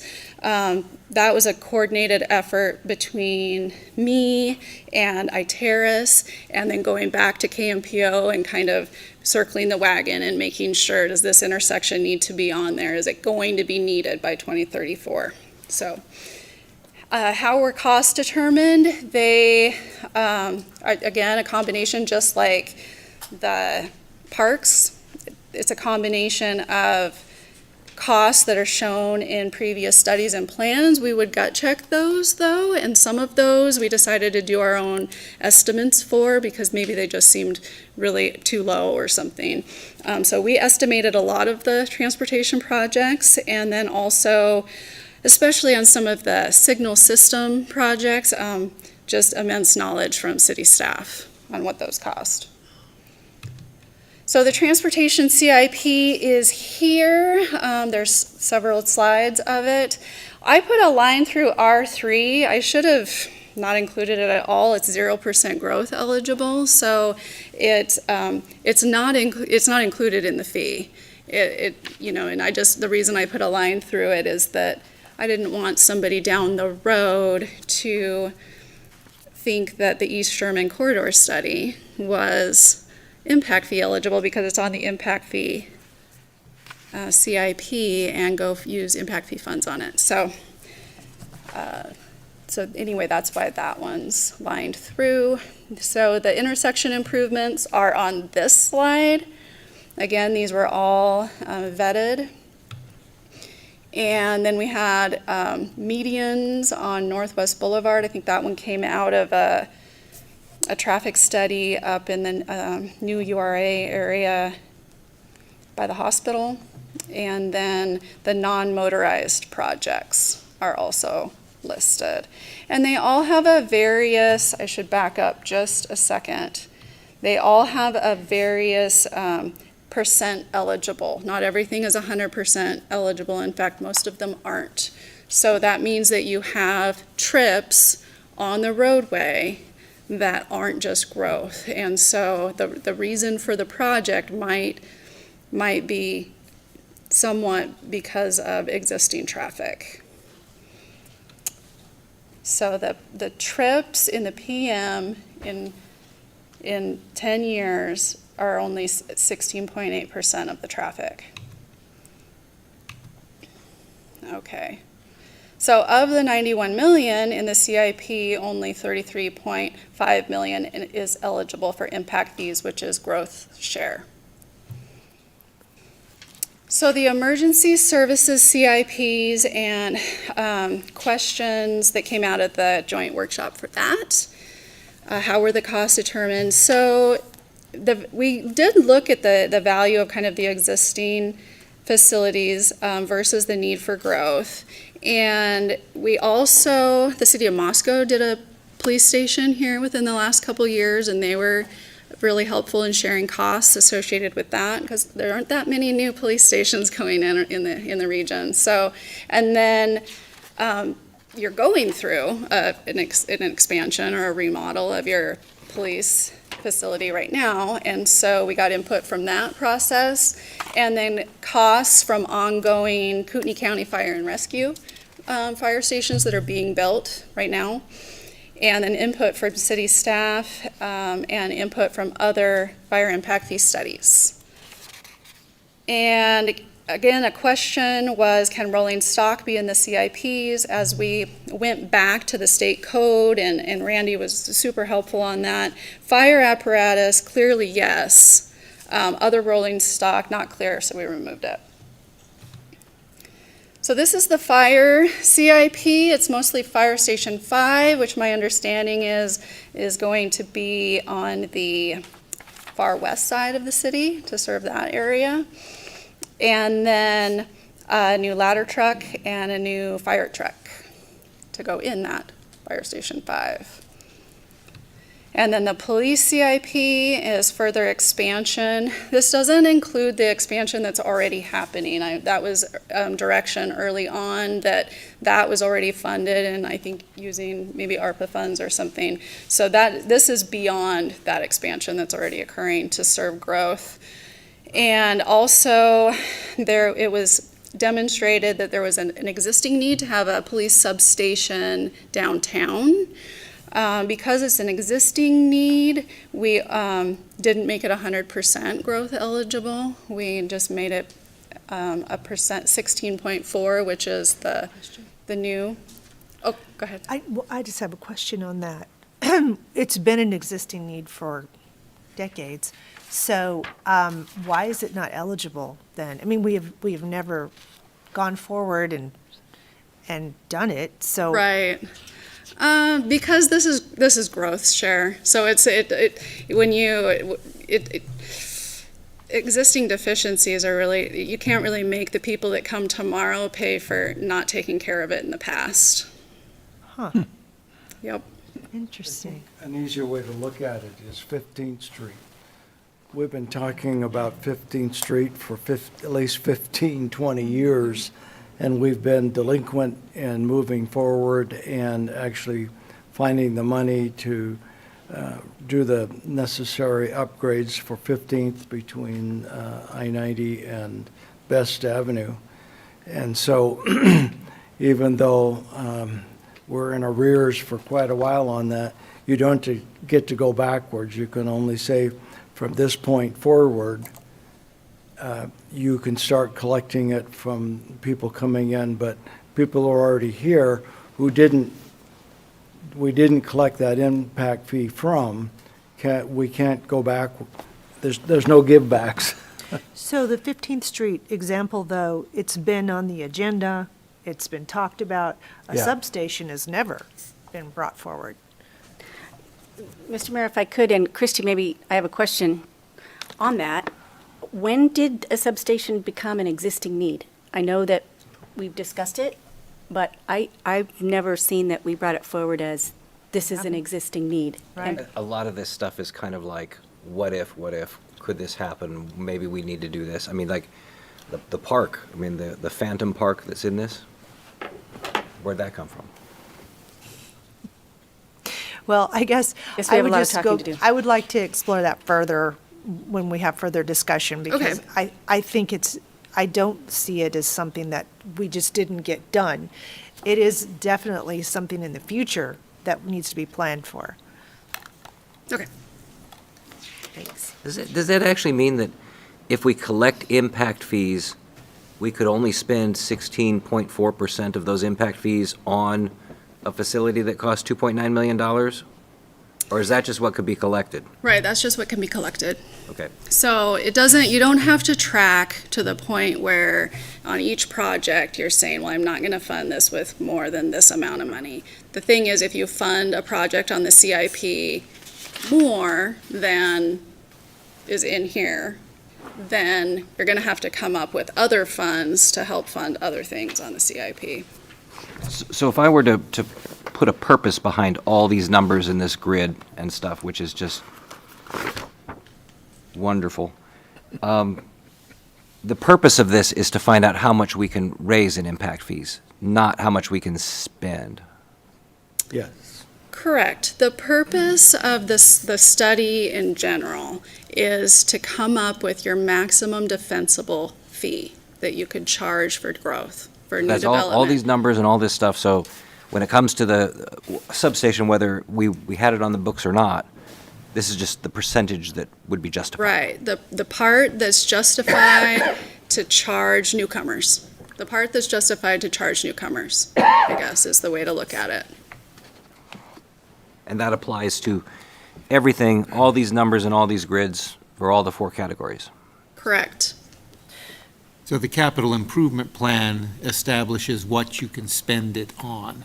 And that's why you modify it every 5 years, because capital projects change.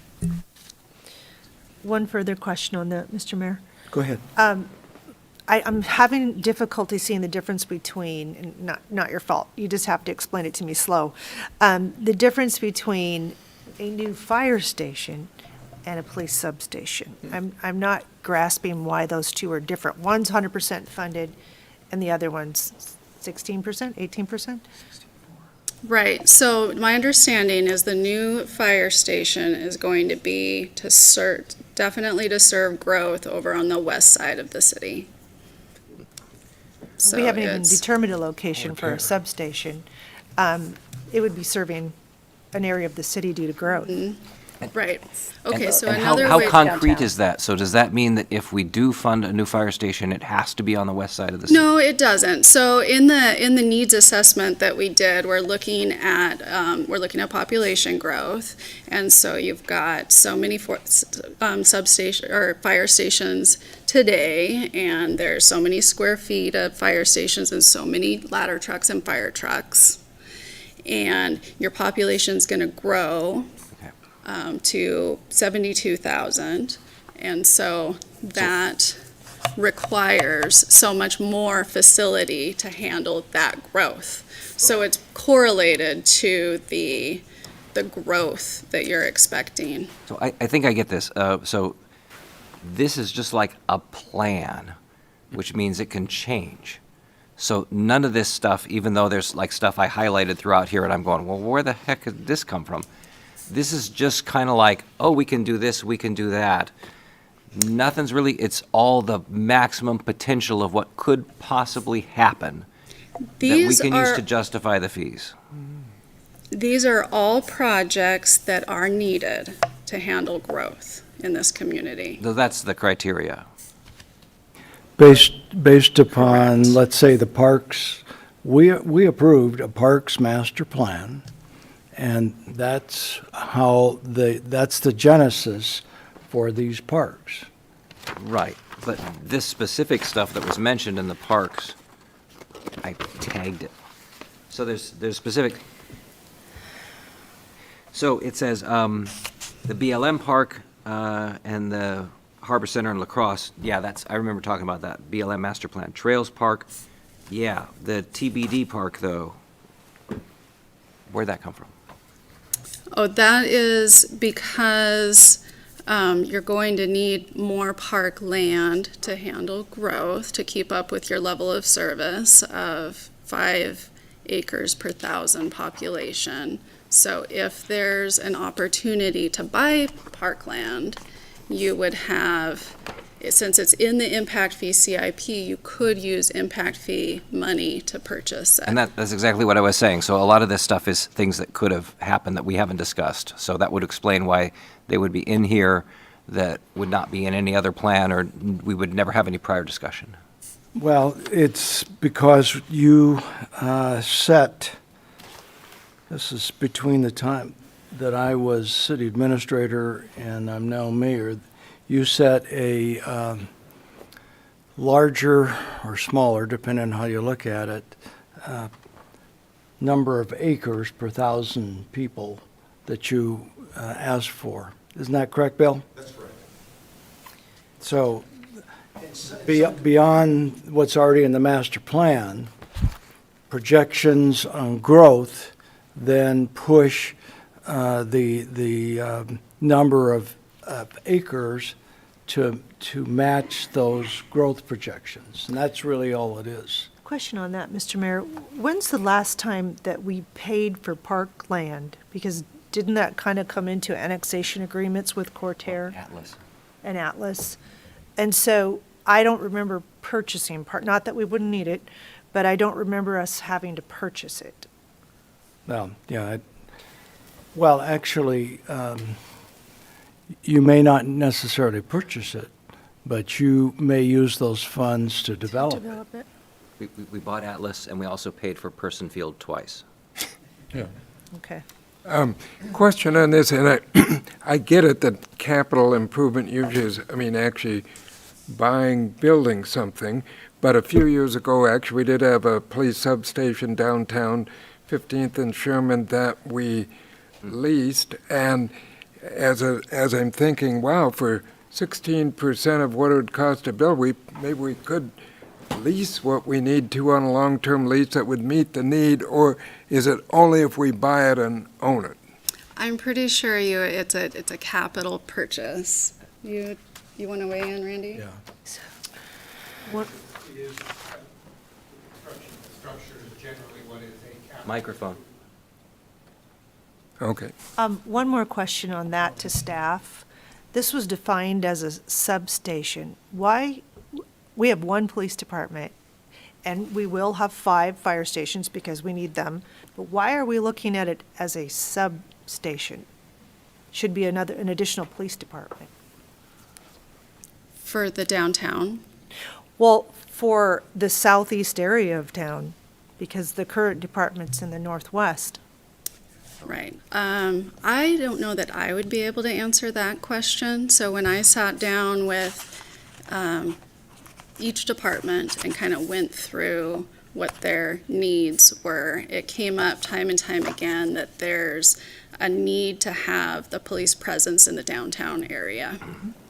And so. Amy? I have a follow-up question on that. So, thank you for answering all of our questions. Yeah. Super helpful. If it was determined that the police substation needed to be located maybe near the new fire station, potentially, would it then change that percentage because that's triggered by an area where more new growth is coming in? Versus, so what I'm saying is, if we switched it from downtown to a newer area of town that's getting developed, would that change it from 16% to potentially, I don't know, 80%? It probably would, so that it was very specific from staff that it was needed in downtown. So that, To so the deal fact with that events, to deal with summer, to just kind of deal with things that were downtown. Well, I Thank think you. council wants it out toward the new growth. Mr. Mayor. Yes. So, Melissa, follow-up question on that, because we were talking about this substation. If it's needed to be downtown, would part of these as a capital improvement plan be that we could do a remodel to a current police substation to make it more adequate and closer to the area of need? Because we already have a place for the police downtown at our Yes. fire station. So would that be 100% eligible if it was a building addition, remodel, restructure to an existing? It was described to me as an existing need, like it's been a need for a long time. Well, so. I don't know if council's decided Council's that it's never been a said need. that. And we've also had a substation downtown that wasn't used, as Dan said. So I don't know that we know that it's a need, or we haven't determined that Well- it's a need, or what the capacity of the need is, so. Okay. I think we're getting too far in the weeds here right now, and I we want to like to pull us back, okay? Let her finish her presentation, Yes, sir. and But look how much we learned. no more talking. Oh, yes, sir. Okay, so feedback. Write down your question. No, you can't. You can interrupt. Feedback from City Council and the Planning Commission to date has been to scale the residential fees by home size, by square footage, to add those non-residential parks fees, which you didn't currently do, eliminate the quadrants in the transportation fee. There was discussion on land use categories and keeping them simple but expanding them from what we showed before. In the transportation CIP, there's the Julia Street overpass, and that's a big expense, and it was discussed that that's not realistic in the next 10 years, but the kind of engineering and planning maybe associated with potentially chasing a grant or something like that would be eligible in the next 10 years. So we scaled that back. We looked at assisted living several ways. Scale the fees by ENR index. We considered multifamily by square foot, but right now we've settled on number of units. And hotels has been going both ways, square feet or rooms, and also delay the implementation of the fees till at least spring of 2024. So here are what we have for the maximum defensible fees for 2024. It's a little bit easier to kind of digest if I give examples, which I will here in a second. And so scaling the residential fee, this we talked about at the joint workshop, but the number of occupants is less in a smaller home than in a larger home, so we're scaling the fees because of that. But it does kind of max out around 3,500 square feet, so it's not like if you build a really, really big house, your fees just keep going up. So this was an example that's in the draft report to kind of explain how fees might change versus that scale. So if you have an ADU that's only 750 square feet, your total fee is much less than if you build an estate home that's much larger. So I have some examples here. So we've compared to a couple more than we did at the joint workshop. So now we compared to Nampa and Twin Falls in addition to Post Falls and Hayden. And so this is an average home. So your fee would be scaled. So it would be by the square foot for 2,300 square feet. That's what the fee would be. And then those are the fees right now, as this study currently is, that is in those other cities. Here's an example of a cottage home, a smaller home, to see how that would compare. So the other cities aren't scaling their residential fees, so they're just doing it by the dwelling unit, so the fees would be much lower for a smaller home in Coeur d'Alene, but that wouldn't be the case in these other communities. So here is an example of a typical, we did use real-world examples from Coeur d'Alene. So this is an apartment complex that had 18 multifamily units. That was almost 19,000 square feet. And here is the fee and how that would look in cross-section of cities. Hayden does not have a police department or a impact fee associated with that, so that's why that's blank. And then also, just to kind of keep apples to apples, these fees don't include the EMS pass-through fee that you collect, and I pulled that out of the other cities' fees if they were collecting that as well. Well, this, would this example also include a condominium? It would. Okay. So this new restaurant, this might be updated from if you had something earlier in your packet, because we realized that though it's 5,300 square feet total, only 2,300 of it was finished at the time. So here's how that fee would look with your new maximum defendable fees and the other Post Falls, Nampa, Hayden, and Twin Falls. Hotels, this one I have to explain that I had a misunderstanding. So the square foot cost that FCS calculated in the study, the draft study, is only supposed to be applied to the square footage of the rooms themselves. And I was applying it on the whole hotel. So that is something that needs to get cleared up in the study if we go this way, so that somebody else doesn't make that mistake. So now that I've done that, I just kept going back to why is it so much more when you do it by the square foot. So anyway, here's how that fee lays out in a bunch of different cities, and the reason that we're even comparing it to a few more cities is because we wanted to try to find other resort-type communities where hotels would have the same impact that they do in Coeur d'Alene. So we also looked at Bend, Oregon, which has super high fees. They don't even collect for fire and police, and they're high. Driggs, I know Driggs is tiny. I know that they're not really comparable on any of the other items, but they do collect a parks fee and not for non-residential, and not very many cities do.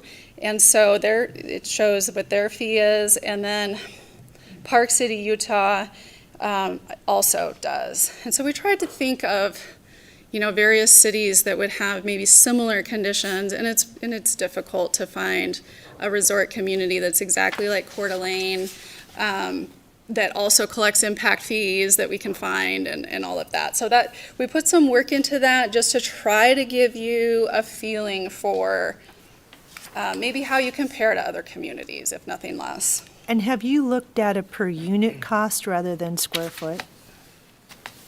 And what's the difference? Yes, so the blue is by the room, and the green is by the square foot. I don't think I in have that example. That's the new one. Okay, all right. Thank you. And if you saw it previously at planning and zoning, that green number was higher, and I since then had figured that out. So, yep.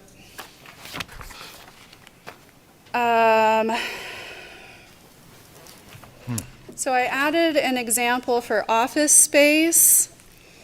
I do want to say that when you compare different land uses amongst different cities, everybody does it a little bit different. Everybody has different categories. Some are by the square foot, some are by the trip, we're doing, the reason why I do give examples is because I can say on this specific example, here's what the fee would be. It's really a lot harder to compare the fee itself, because Post Falls might have, well, Hayden, for instance, I was looking at their fee schedule today. They have several different kinds of office, and they have, they have medical office, regular office. So if you were just to try to compare fees, it would be difficult because it's just not apples to apples. Could I ask if a lot of the offices now are putting dwelling units on top? Do you have to combine those two? Yep, you would. Really? Straight away? Yeah, so you would, if you had like a mixed-use building, you would say how much of it is this use, how much of it is this use, how much of it, and then you would just calc the fee. Percentage it out? Yep. Okay. Please write your questions down so she sorry. can finish. Oh, I can't I'm almost write that done. fast. The annexation fee, which is the easiest part of this whole project, it hasn't changed since it was just initially calc'd. The methodology is exactly the same as it was in 1998. And so the proposal is to, charge a new fee of $1,133 per ERU, equivalent residential unit. So next steps after this, at least this is what's planned. I don't know if it will actually lay out this way, but this is what's planned, is on December 5th, we'll have the second and third step of this three-step process that Sean laid out, and that would be to adopt the development impact fee ordinance amendments, which includes the study, and then have a separate hearing to adopt the fee resolution. And then tonight, we're asking for council's support to adopt the parks, transportation, police, and fire CIPs, and then to provide any kind of final feedback on the fees so that we can be even more prepared for December 5th. Some things that we were looking for feedback are on our hotels. That keeps going back and forth between rooms and square foot.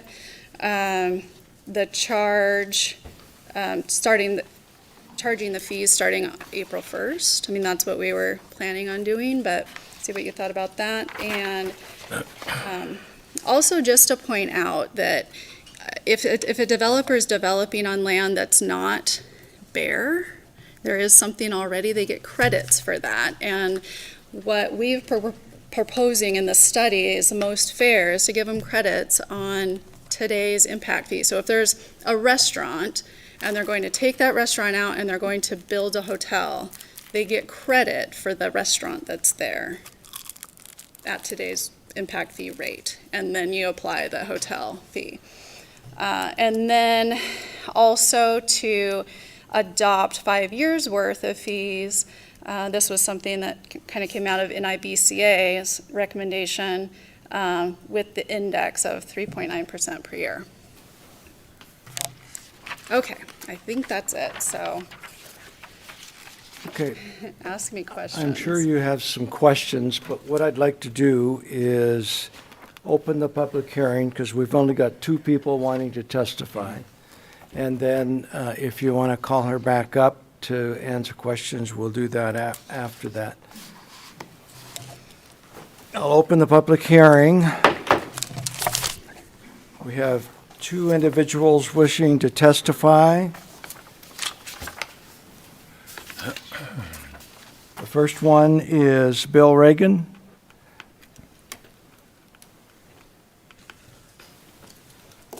You need me to state my name and address? Or? Please.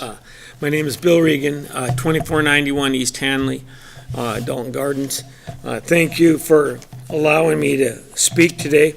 I know this might not have been the right forum to speak, but I think this has been incredibly informative for me today.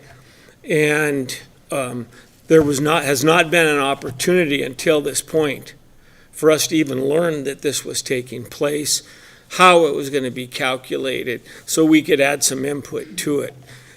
Because I think there's some major changes that have happened here from how it was set up in the past. And I think that there's no question these fees need to go up. I don't think we dispute that at all. I don't think there's any question the police and fire and streets need the support of the impact fees. I think they're just critical to us and definitely impacted by growth. Probably the part that it's no surprise that I have a little problem with is charging park fees for non-residential uses. Or if you do want to charge for them, what is an appropriate level? And again, I was just totally caught off guard when I heard about this by watching the Planning and Zoning Commission meeting. That was the first I heard about this. But I think that if I went and I looked at this, right now, what is proposed here, and it doesn't matter whether you do it on a per room basis or on a square foot basis, what's requested for parks is 41% more than the total amount of fire, police, and street. And I just kind of really was caught off guard by that. How do we go from 0 to 41% more than the other 3 that existed prior? It was really interesting. There was an article, I hope I have it here. There was an article in the newspaper. Gosh, did I lose my article? That was done this past week by Dave Oliveira. And I just thought it was really interesting. I didn't bring it, but he talked about how Doug Eastwood, the incredible job that he had done, and the incredible acreage of parks that we have today. And we're very fortunate. And I think, Krista, you brought up a good point. I think we did all that. Most of those parks, I don't think we bought. You know, probably the best park in my mind is Tubbs Hill. And that was bought by the community, I think, and given to the city, if I'm not mistaken. So I kind of have just a little issue, a need to just better understand what the thinking is. I think we want to be careful. Hotels are an incredible they provide incredible economic benefit to the community. You know, you've got to have a place to stay. There's got to be a place for people to go out and conduct their business. And so I hate to just hit them hard and move them outside the community, because you start moving the hotels outside of the community, they start developing in Post Falls or Hayden Lake or wherever, and all of a sudden the benefit that all the restaurants and all the retail shops get is going to go away. And that they're a huge driver for what's taking place. I just did one example. The other part that I didn't understand, you know, the square footage versus a per room price, and they're two totally different issues. Now, a little bit was clarified here today. Are you talking about the square footage of the room, or are you talking about the square footage of the property? I think in planning and zoning, they were really talking about, the commissioner that was talking was really talking about the square footage of the complete building, because she said how they just tax the parking and they just crush the community. I just went through and did a couple examples. I know a couple were done for you here today. But if the Coeur d'Alene Resort, if this was being built right now, we have 338 guest rooms. And our fee would be at $1,260,000. And if we did it on the square footage basis, it would be $3,073,000, which is a huge chunk of money. I then just took our other property, the Coeur d'Alene Inn, 127 rooms, it'd be $473,000. Or if you did it on the square footage, it would be $557,000. So they're pretty significant. The square footage is kind of tough. Can I just say one last thing on that? Yeah. The square footage is kind of tough as well, because if you take a look at the resort, you know, we have 3 room products. We have the North Wing, they were built 3 different times. We have the Park Tower, and we have the Lake Tower. And, you know, the North Wing rooms could be 300 square feet, our park tower rooms could be 450 square feet, and the lake tower rooms are 650 square feet. Well, there's one party staying in those rooms, regardless of the size.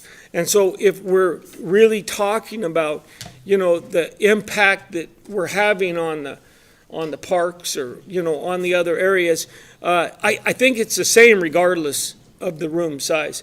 So it seemed to me that the number of units is a more accurate measure than the square footage.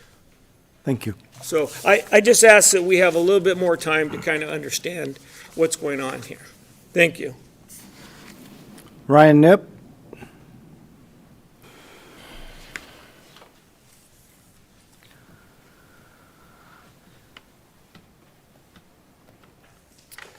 Welcome, Ryan.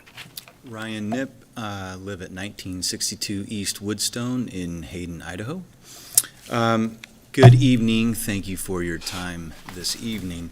My name is Ryan Nip, partner at Parkwood Business Properties. We're a commercial real estate development and management company. We need to swear him in. Swear him in. We didn't swear in Bill. We should have. They're public testimony. Legislative hearing. Sorry. Well, Bill, you're special. You want me to come up? I'll get sworn in. He wants his 2 more minutes. Do you swear to tell the truth, the whole truth, and nothing but the truth, so help you God? Yes.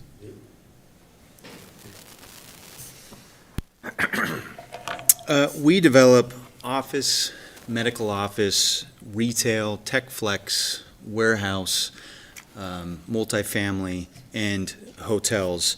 And before I begin, I just wanted to thank City Council and staff for what you do for our city. You are amazing. You are exceptional.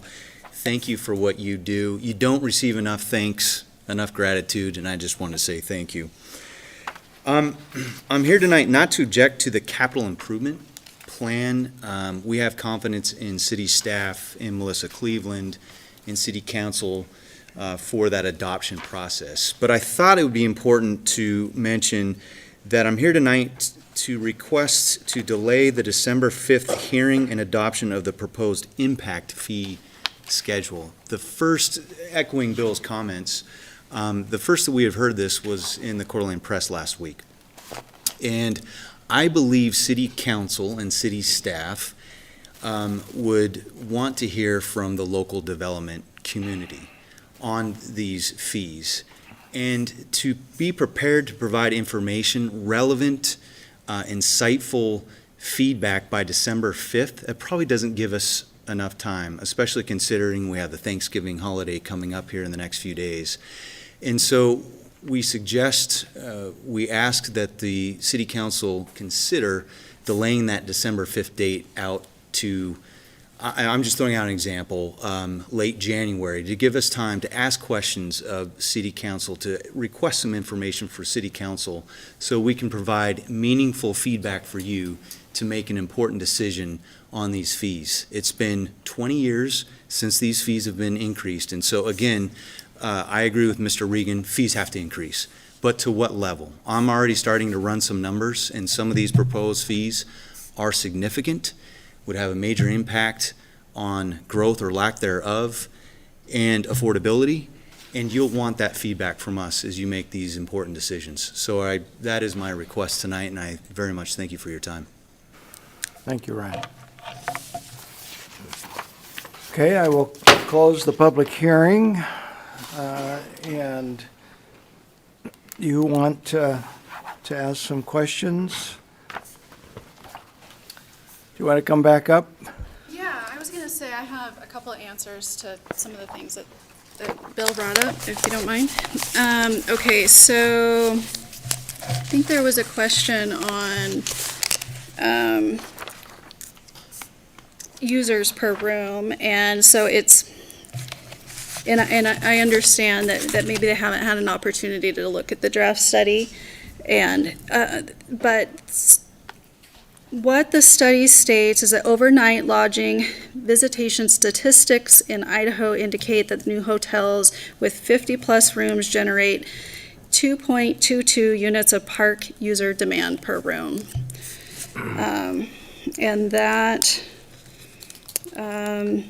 comes from a study that they reference here. So, so that is where that number comes from, and they're welcome to look at that. Can you tell me, so nobody else is doing parks on hotels in Idaho? Driggs was the one that I found, and I haven't. Okay. I haven't looked at every city in the state. Okay, so it's new for us. It is new. Okay. Yeah, and so the other clarification that I wanted to make is that for the majority of non-residential, the park fee, that user, is the non-resident employee. So it's not a double dip. We're not saying that employees, because a lot of your employees may be Coeur d'Alene residents. It's just the non-resident employees, and there's a data source for that as well. With the exception of hotels, right? Because the hotels is based on overnight visitors. So. Well, then I have a question relative to that same discussion, and that is, we have 3 major waterfront parks now in Coeur d'Alene. And I would bet that if we have non-residents visiting parks in Coeur d'Alene, it's going to be those 3 parks, of which none of them are eligible for any fees unless we do some capital improvements to them. That I have a tough time imagining somebody coming to the resort and going up to the park, that little park up on Niter, or one of the parks in Coeur d'Alene Place. Now, I won't say that visitors to the community don't use those parks, but they would be visitors most likely who are staying with residents up in those subdivisions. And so we're not getting any impact fee off those visitors that are staying with residents up there anyway. You're not going, unless Sure. they're a new residential development being developed. Mm-hmm.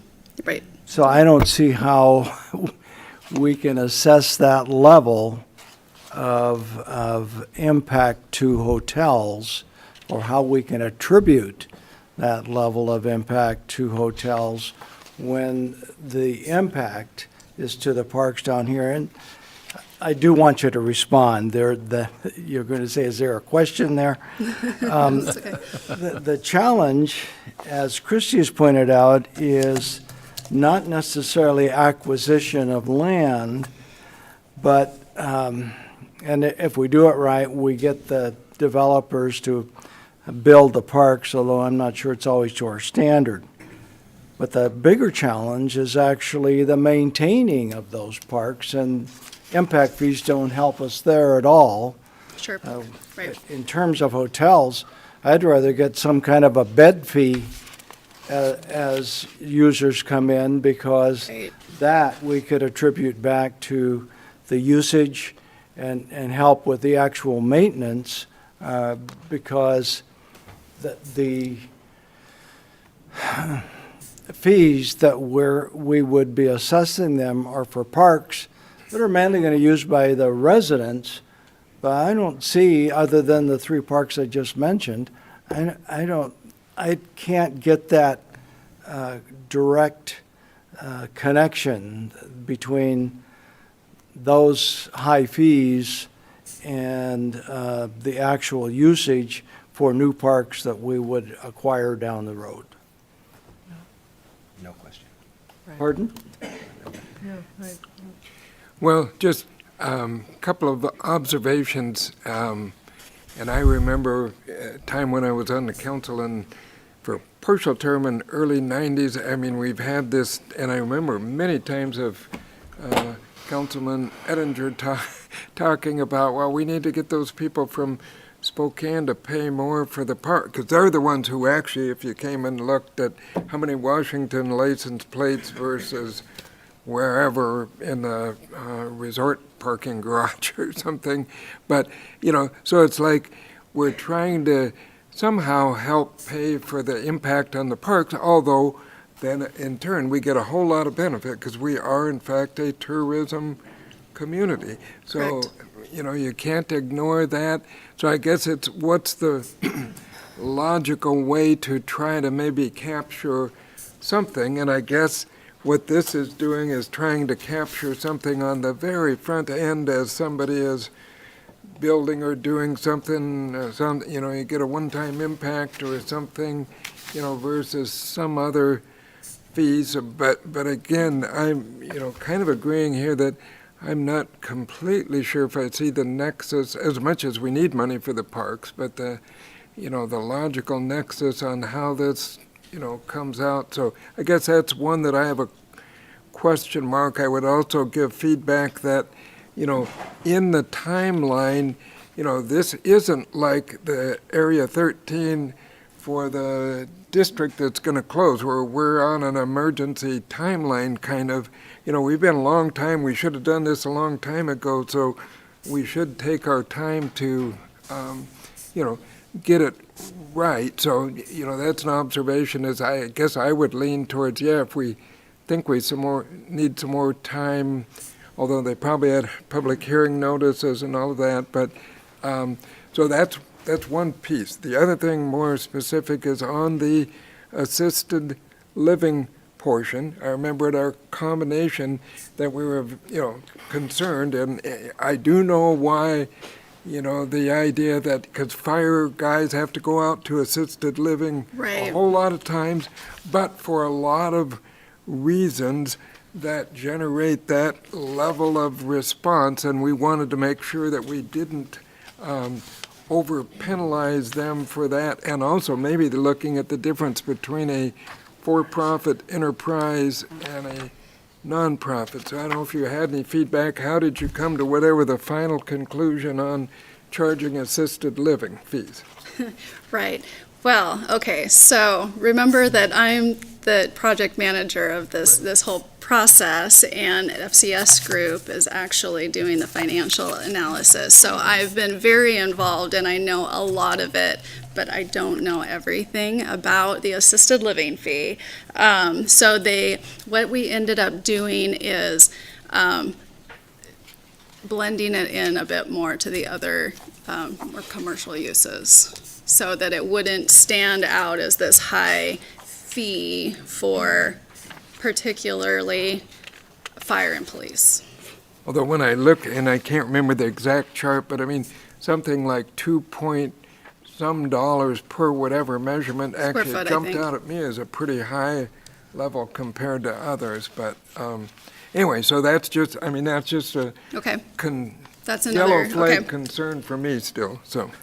Well, and Melissa, I think we're not expecting you to necessarily answer all this, but with staff also listening, hopefully we will have another opportunity then to hear responses or maybe some changes relative to our concerns. Christie? Thank you, Mr. Mayor. And so I'll just provide some feedback real Sure. quick.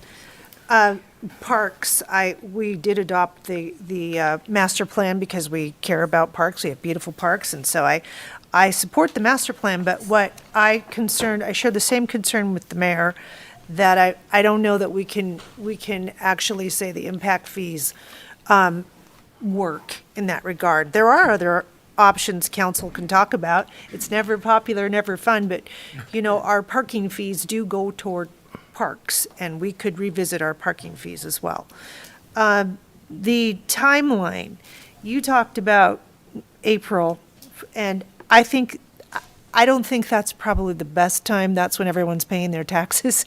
And so I would maybe like staff to consider, at the same time that we adopt new statutes on the books July 1st, that maybe we could look at adopting our impact fees.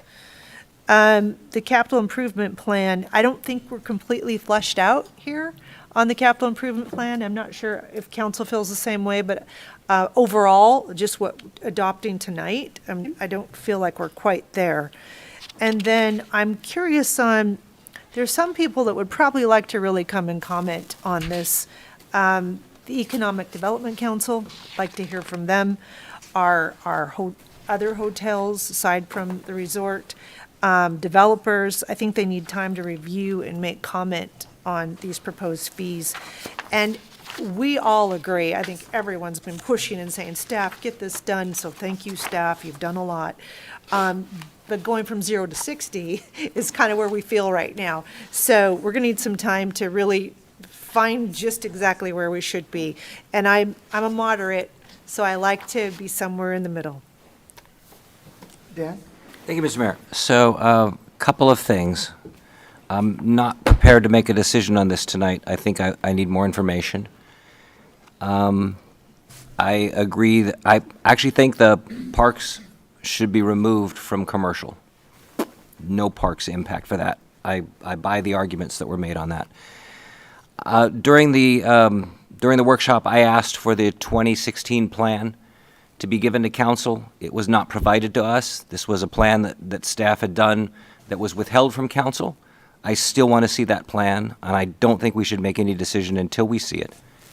I also wanted to see historic projections. So if the impact fees were raised by 1% or 1.5% per year, what would they be today if we did what Post Falls did, which is raise them every single year?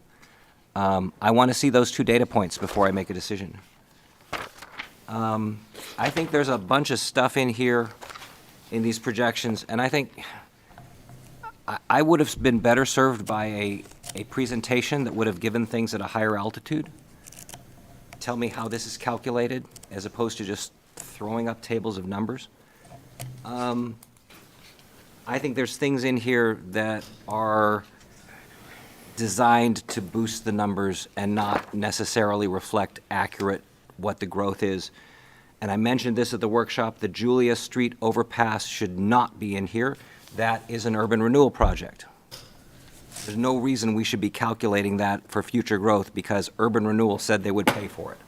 So putting it in as an impact fee thing just gins up the numbers. I also think we need to be very conscious of what we scale for residential. I think the chart you show that shows a linear graph on that, I think it should be more curved. I think we should allow for lower impact fees on smaller homes, and then once it gets up to the, to the big homes, the huge, that's going to be one family, and they're going to be using up a lot of acres. And I think that's a bigger impact on us socially and economically that those people can pay. But otherwise, I agree with what other council has said, but I do think I want to see those items before I make a decision. I'm not ready to make a decision tonight. Thank you, Mr. Mayor. Woody? Thank you. I missed, I wasn't here for the workshop, and I'm sorry, and so this is a little overwhelming, but I don't feel so bad because you guys seem to feel it too, What you talked about 16 and stuff, one of my notes was, could we get a comparison of what it was 20 years ago and show it with this, just to kind of show the spread on where it was, and we haven't done anything, and where it would be based on this would give us some kind of an idea. Bill talked about 41%, and I was going, oh man, I got to get the calculator out.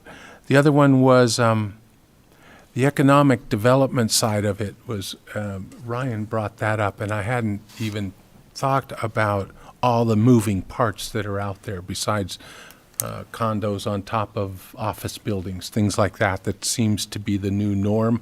Use your space, walk about, everything's close by and things like that. The other one was low income impact, where we've been kind of focused on that, but it doesn't really address it, and I don't know how it would. I'm not thinking you can just come up with it, but that's kind of down the road for us. So is there a mechanism that can make it fair but yet helpful? Is it a pay back or pay forward, or just, and I think that needs to be addressed just from where we're all at right now, trying to think about people, affordability and things like that. So those are kind of my first ones off the top. It's just, I'm pretty much on line with you guys that this is a big stick. And since it's been 20 years, what's another year or two? I mean, you know, I hate to put it that way, but come on. 5 hours earlier. Yeah. Thanks. Kiki? My only comments are that I know that I've been to NIBCA joint government very consistently for the last decade, and those folks are expecting these impact fees and have been involved. I think there's been 2 presentations, but I also think that there's been a lot of notification out there, and there's been 6 times that this has been brought up. So I do know that they are aware that this is happening. I do have some questions regarding this parks issue as well, because it's new. I think there are a lot more cities in Idaho that are doing impact fees for parks than what we may know of here. So we may be able to gather a little bit more information on that. I think we probably need, in my mind, I'm thinking if we don't have enough data today, we need to figure out what it is that we need and how soon we can bring that back, because I don't think we should keep delaying and kicking this can down the road. We also have a chance to review it within 5 years. So it's not permanent, it's not a forever thing, it's not going to be 20 years of the same particular set of numbers. And I did talk with Hillary today about going back to say, what if we had done escalating increases? And there was a long conversation that's been ongoing. We probably wouldn't be in this situation to feel like these were such a dramatic increase if we had been repeatedly doing that every year. We'd be much closer to what we are right now. But as you said, we can't go backwards to fix what we didn't do. We have to move forward to prepare for that. So the longer we delay that, we're just kind of keeping the wound open. So anyway, those are my comments. I think we do need some more information, but I hope you're getting clear direction from what we need to do. What's before us is to adopt a resolution and I think set a date for December 5th. But it sounds like we're not a lot of concern about being able to do that. Well, I want to thank you, Melissa, for all your work on this, as well as the Planning Commission and our staff team. Bill, Ryan, thank you for coming. I think it is really important that we hear from you and give you time to process and have the information that we have in front of us. So with that, I'm in support of getting our questions fleshed out, as well as seeking some questions and concerns and advice from some of our community partners. Well, I think that we have some of the work done, and I think there's some of the work that we can move on relative to the impact fees for most areas. It's the parks that seem to be the sticky wicket right now. Am I misreading you? No, you're right. Sticky wicket? Yeah, the parks definitely, but we also had some maybe concern about the use of adopting the CIP plan if we have things in there that we've already determined we can only use 14% of instead of 100%. So I think we still had some questions in some other areas too.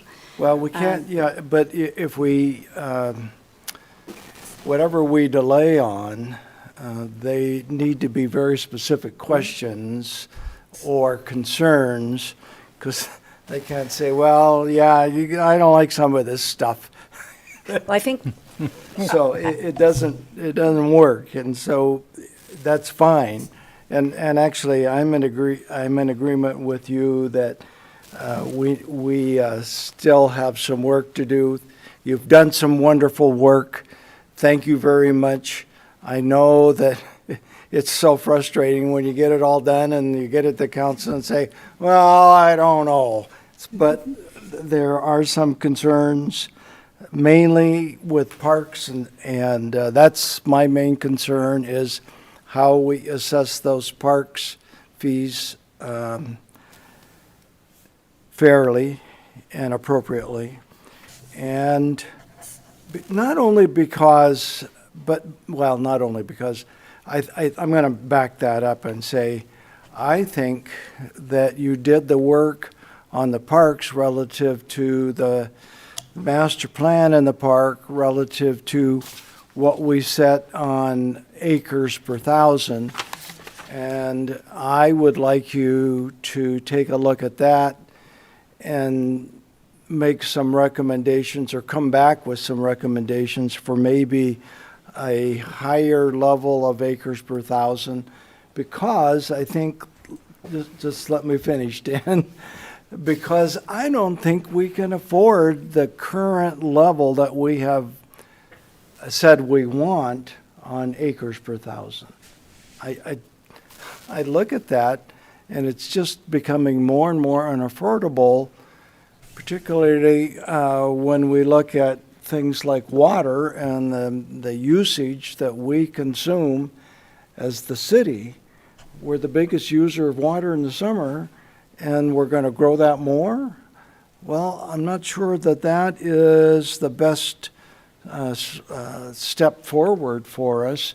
We're asking others to conserve, and there's two ways we conserve, and that is looking at different ways to green that space without being so water usage, water, I don't know how to say that, using so much water, but also just in our overall park system, how much do we want to grow those parks?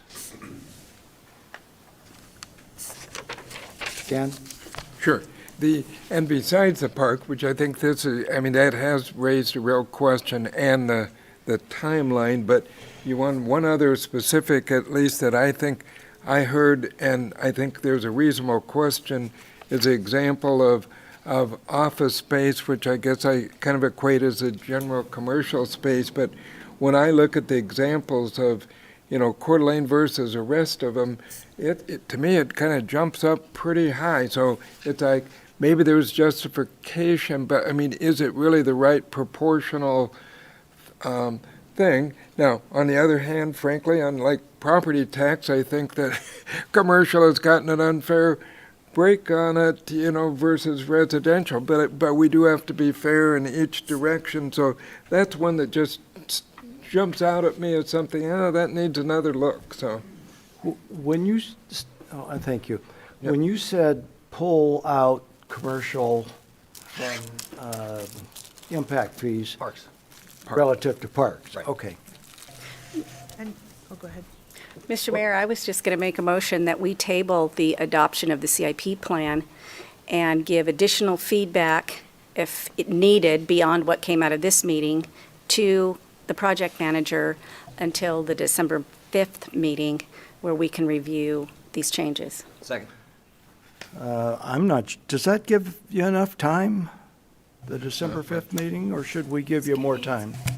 No, I think that it does. If I can ask a question. So, Well, Melissa, I'm looking back behind you. oh, too.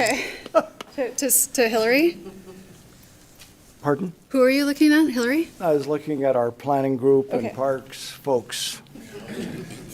Dividing the days up. Yeah, I'm like, We were trying to depending on figure what we out- need to do.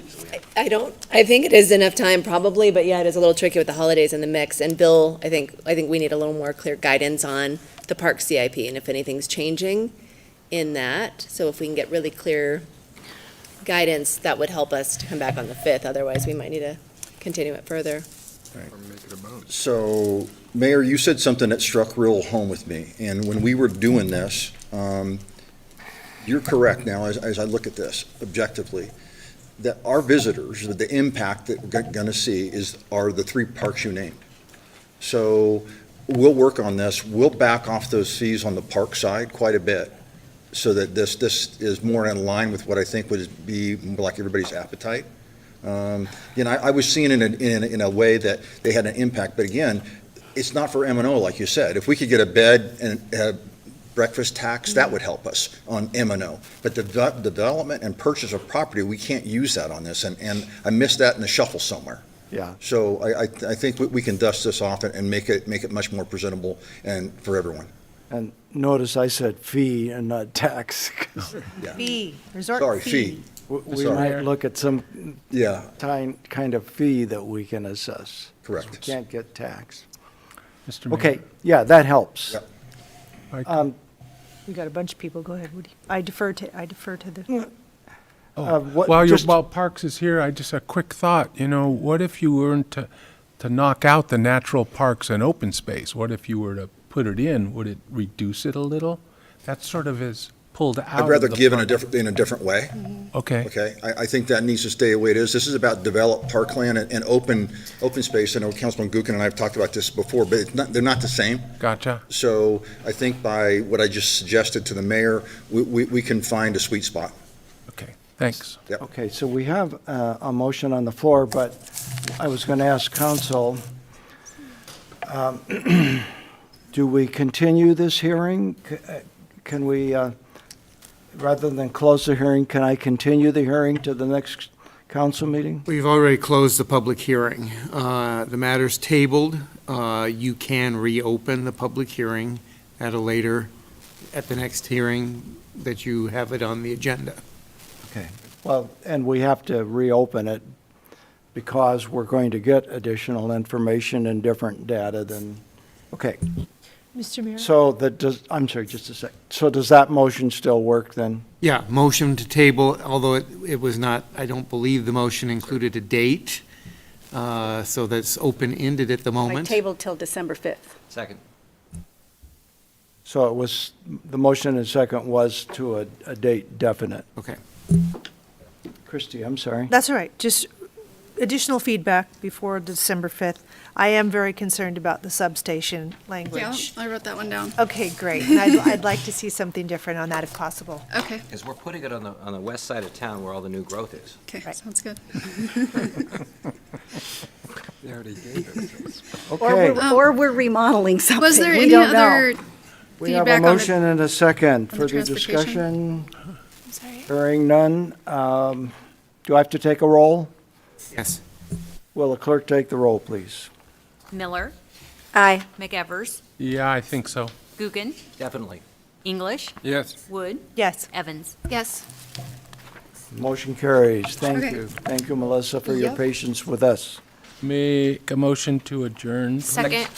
Everyone second. Motion second. All those in favor respond with aye. Aye. Opposed with nay. Motion carries. We are adjourned.